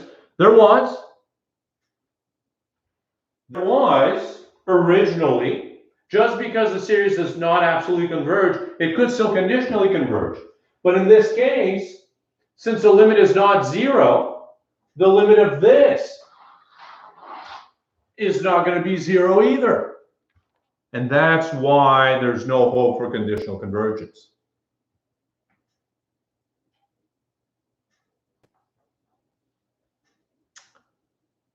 And as Yishen suggests, if the second condition fails in the alternating series test, if the limit is not 0, then it has to be divergent by the divergence test, precisely.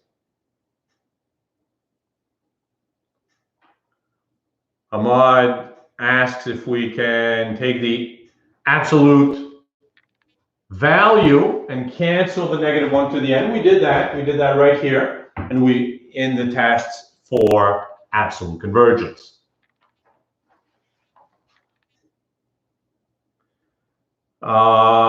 Cecilia asks, if a series fails the alternating series test, is it divergent?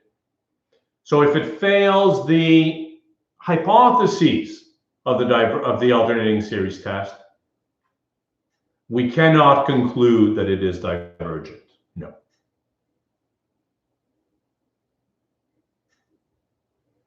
Is divergence test the only way to prove the entire series diverges? It is not. We saw integral test. Series converges if and only if the integral converges. In the ratio and root tests, if the limit of the ratio and root is bigger than 1, you conclude the series diverges.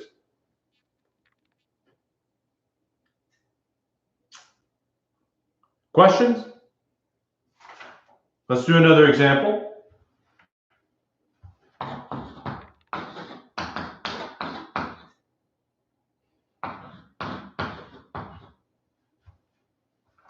Consider this.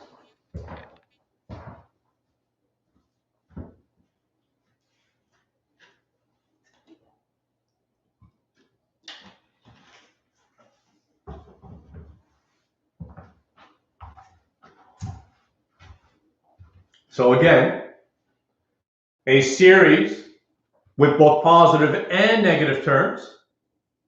Two questions arise naturally. Let's test for absolute convergence by getting rid of the -1 business. What are we going to do here?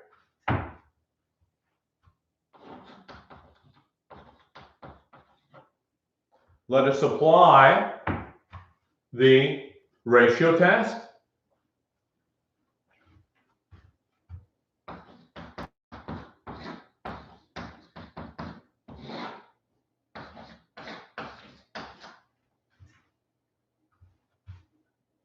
If you multiply by the reciprocal,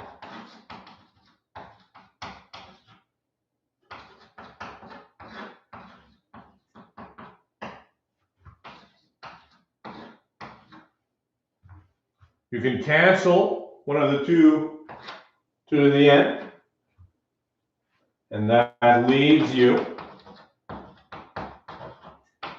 with a 2 in the denominator and an n plus 1 over n. A quick Lomital's rule here, or if you want to break it up into a 1 plus 1 over n, break it up into two fractions, that's fine too. As n goes to infinity, this goes to 0, so the whole limit is 1/2. Absolutely, Quinn, we're doing the ratio test there.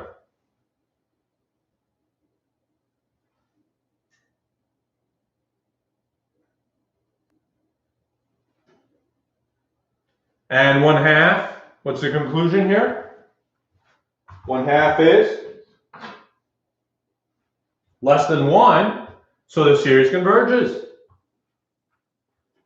So this series converges, in other words, this is absolutely convergent.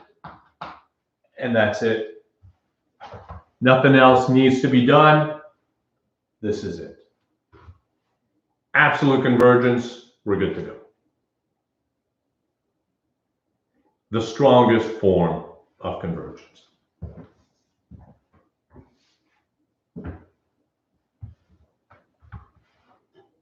Questions?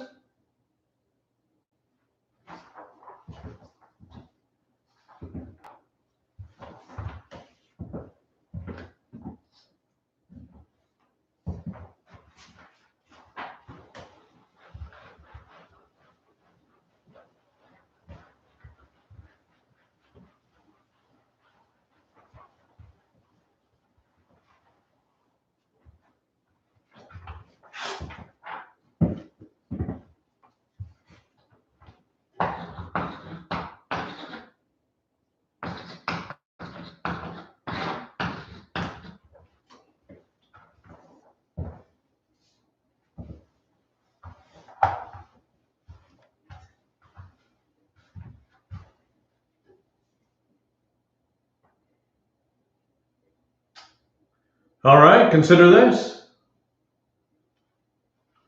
Here is a series that possibly has both positive and negative terms.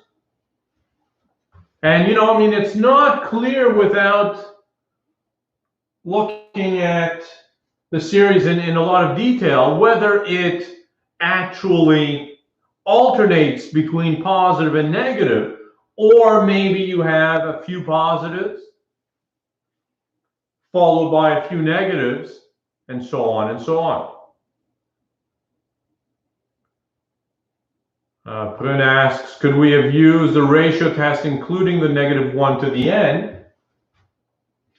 As you know, the ratio test is only for series with positive terms. The book will have you throw in absolute values there, which is essentially what we did here as well. So either way, it's equivalent, but you have to get rid of the -1 to the n business by using absolute values.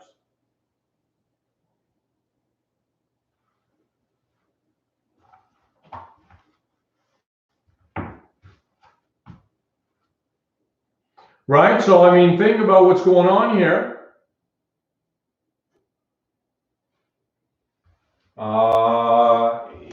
If this is starting from 1 to infinity, you have sine of 1 over 2 to the n over 2 plus sine of 2 over 4 plus sine of 6 over 8. Well, why is that 6? Sine 3, and so on and so on.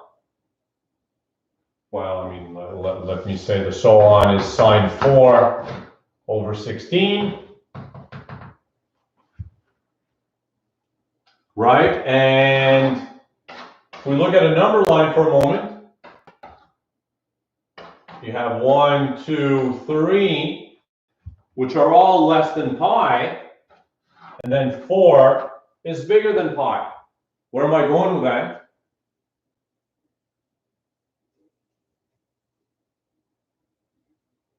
Where am I going with that? I'm suggesting that this first term is going to be positive, right? Because you know the graph of sine. So this first term is positive, this second term is positive, this third term is positive, but now suddenly this fourth term is negative. So it's not going to be an alternating series, but it is a series that has both positive and negative terms. Absolutely. So the question still arises of absolute versus conditional convergence. So let's start by checking for absolute convergence.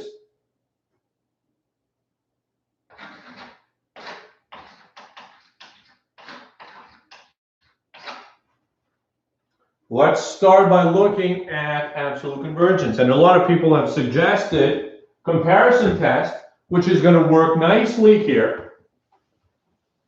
Let's do it.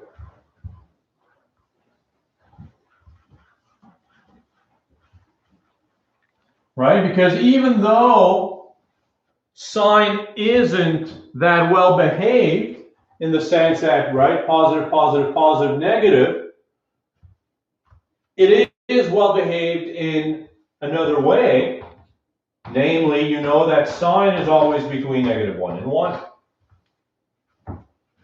So that sine, absolute value of sine n is always between 0 and 1.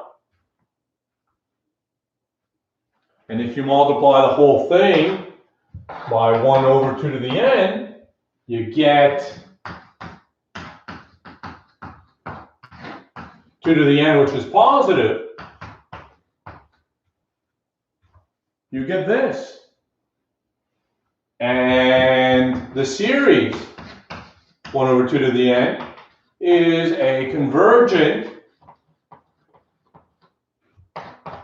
What kind of series?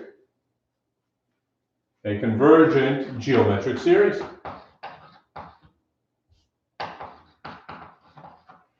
Where 1/2 in absolute value is less than 1. So the big series converges. So the smaller series converges by the comparison test, and consequently, this series is absolutely convergent.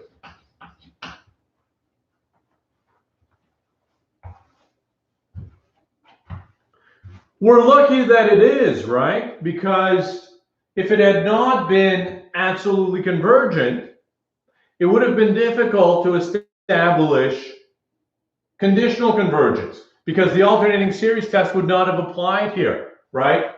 You'd have 3 positive terms followed probably by a few negative terms, and then switching to positive again and back to negative. It would have been difficult to establish conditional convergence. And you know, I mean, if this 2 to the n had been something like square root of n,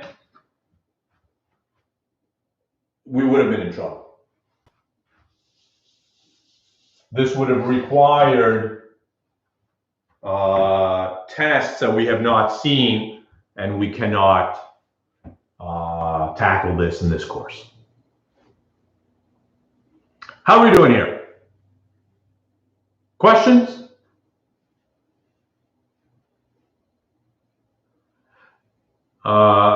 Ahmad is asking if we can say the series -1 to the n is the same as cosine or sine n. You cannot, right? I mean, here I think we have convinced ourselves that they are not the same thing. Sine of 1 is not 1, or it's not -1, and neither is sine of 2 and sine of 3. So no.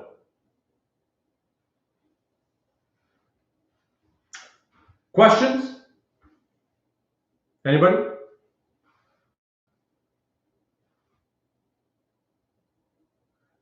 Can we compare to n over 2 to the n using the limit comparison test? I'll let you try it. The answer is no. The answer is no, because they're not sufficiently similar. This n in your numerator is going to cause a lot of issues.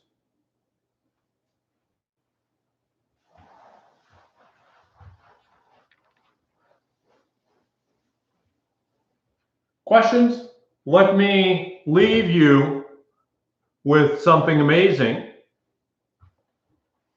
Are you ready for something amazing?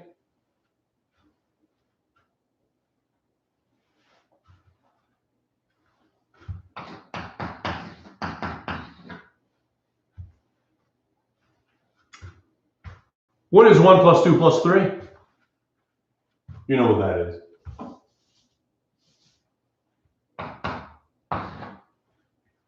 What? I know what you're thinking. What about 3 plus 1 plus 2?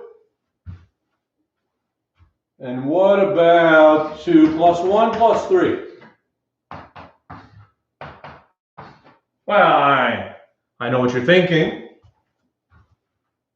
It's all the same, because addition is commutative. It doesn't matter how you add the numbers, it's always the same thing. But is it? Is this true? Is it always the same? I claim it isn't. I claim it isn't.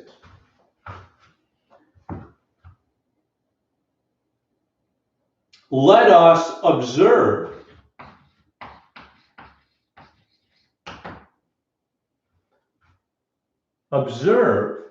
that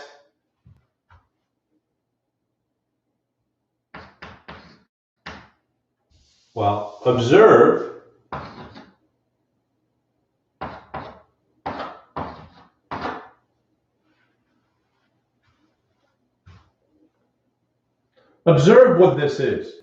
If you take a number a and add it to its absolute value. Well, first of all, why don't we just look at the absolute value? You know the absolute value of a is either a if a is positive and negative a if a is negative.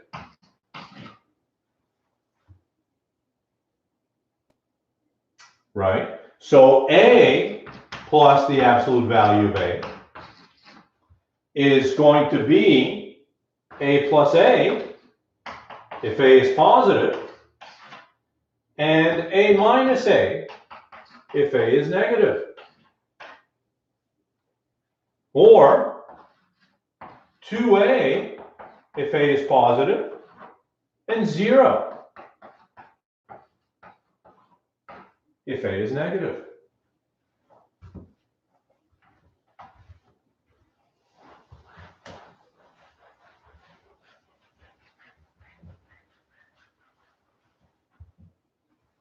Or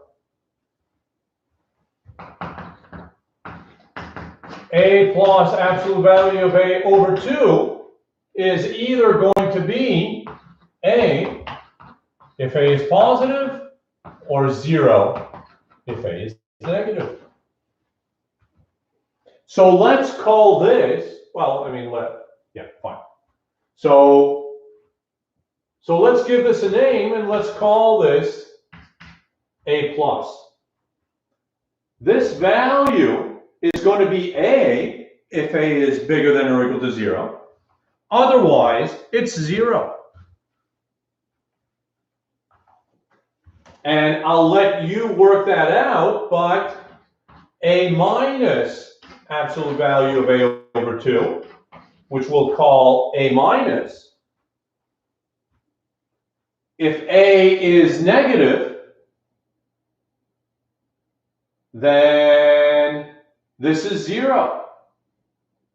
No, well, what is it? I didn't even write it down. Yeah. If A is positive, this is 0, and if A is negative, it spits back the value of A. Try it in the same way. And now consider the following scenario.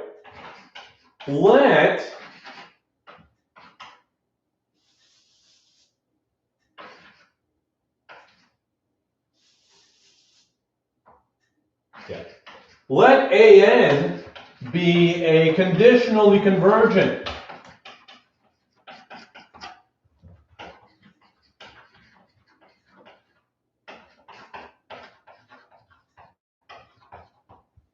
Be a conditionally convergent series. So the absolute value of the ANs don't converge, but the series itself still converges. Possibly by the alternating series test, but we're not even assuming that it's an alternating series. It's just a conditionally convergent series. So one where the absolute value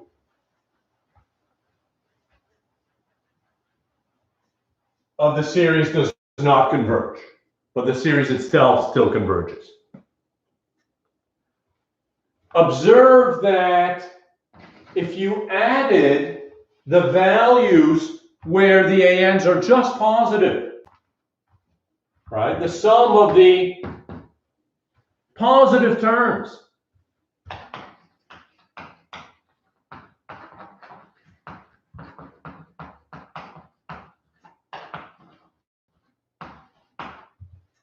Right? If you split this up into positives and negatives, just look at the positives. So AN plus, what is that? By this observation here, it's AN plus absolute value of AN over 2, where this series converges, but this one does not. So the sum of a convergent and a divergent series is going to be divergent, because otherwise, if you think that it converges, if this converges and this converges, then the sum, which is this, would have to converge, which it does not.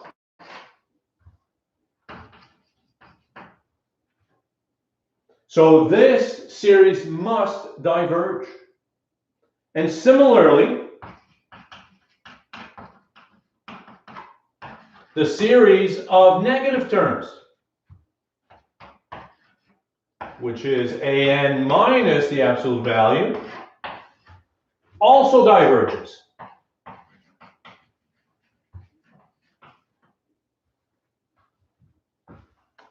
What does that mean?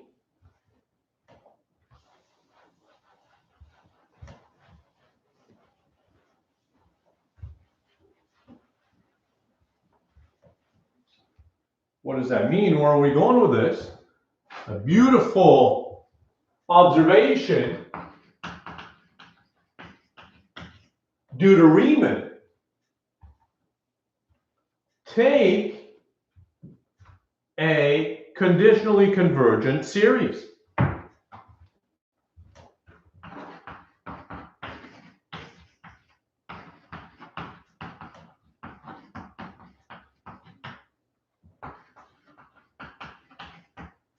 So that it converges to some value, some fixed unique value, we don't know what.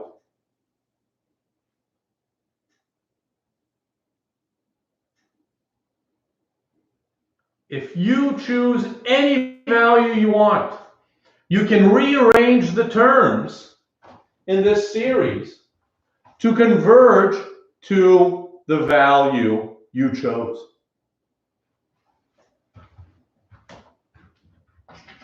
A rearrangement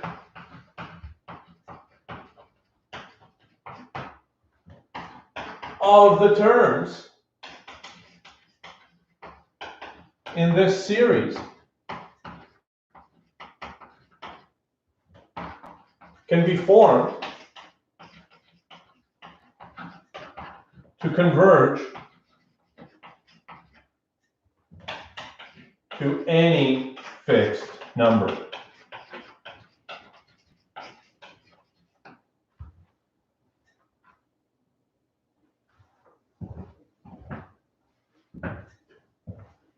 Let me illustrate. Well, and first of all, let's understand why that's true. We just proved, well, actually, let me illustrate with a real example.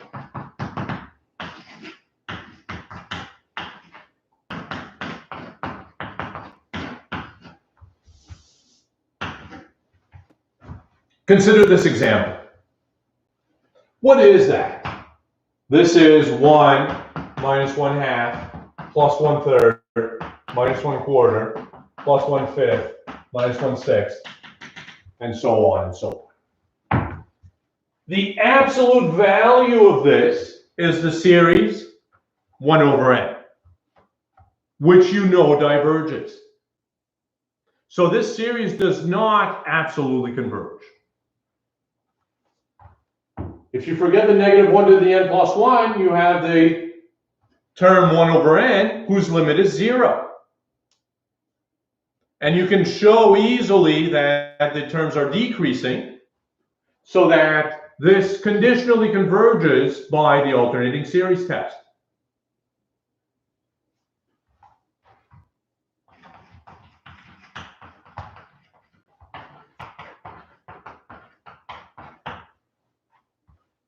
But it does not absolutely converge.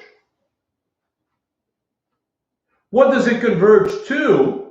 Well, again, this is slightly beyond us. We'll be able to answer that probably tomorrow, or for sure by Monday. But let me give you the result right now. This actually converges to ln 2.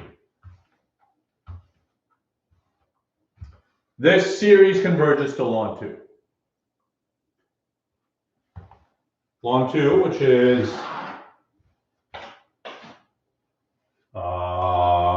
somewhere between 0 and 1, right? Because ln of e is 1. So ln 2 may be somewhere here. Very well. Now, take any number you want. Any number you want. Any real number you want. Let's say 17. I'm going to rearrange the terms in this series so that my rearranged series, still with all the same numbers, here, my series is going to converge to 17. A rearrangement of these terms converges to 17. 17 is not special here. Any number you want, you can rearrange the terms using all the terms in this series. You can rearrange them to converge to any number, any fixed number you started out with. Why is that true? We saw that if you added just the positive numbers together, the series has to diverge. So if you add the positive numbers together, you have to go to positive infinity. So by adding enough of the positive numbers together, eventually you have to get to something bigger than 17. As soon as you pass 17, start adding negative numbers until you get to less than 17. And then add more of the positive numbers until you get to bigger than 17. And then add more of the negative numbers until you get less than 17. And so on and so on. Thereby producing a series which converges to 17. A series made up of the same numbers you had here, just in a different order. So 1 plus 2 plus 3 is the same as 2 plus 1 plus 3, which is the same as 3 plus 1 plus 2, and so on, but not if you're adding infinitely many numbers.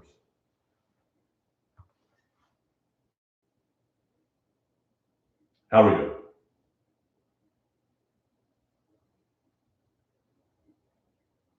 Questions? Perhaps a good place to end then.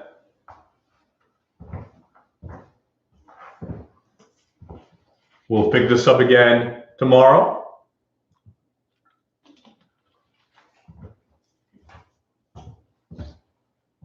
I'll see you then. Any quick questions? Very good. Thank you for coming. See you tomorrow.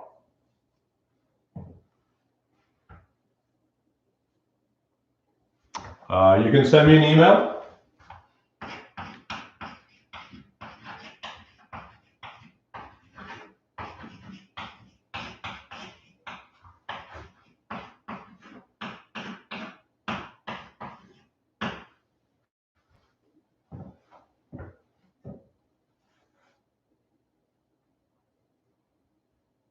Very good. I'll see you guys tomorrow. You guys have a good one.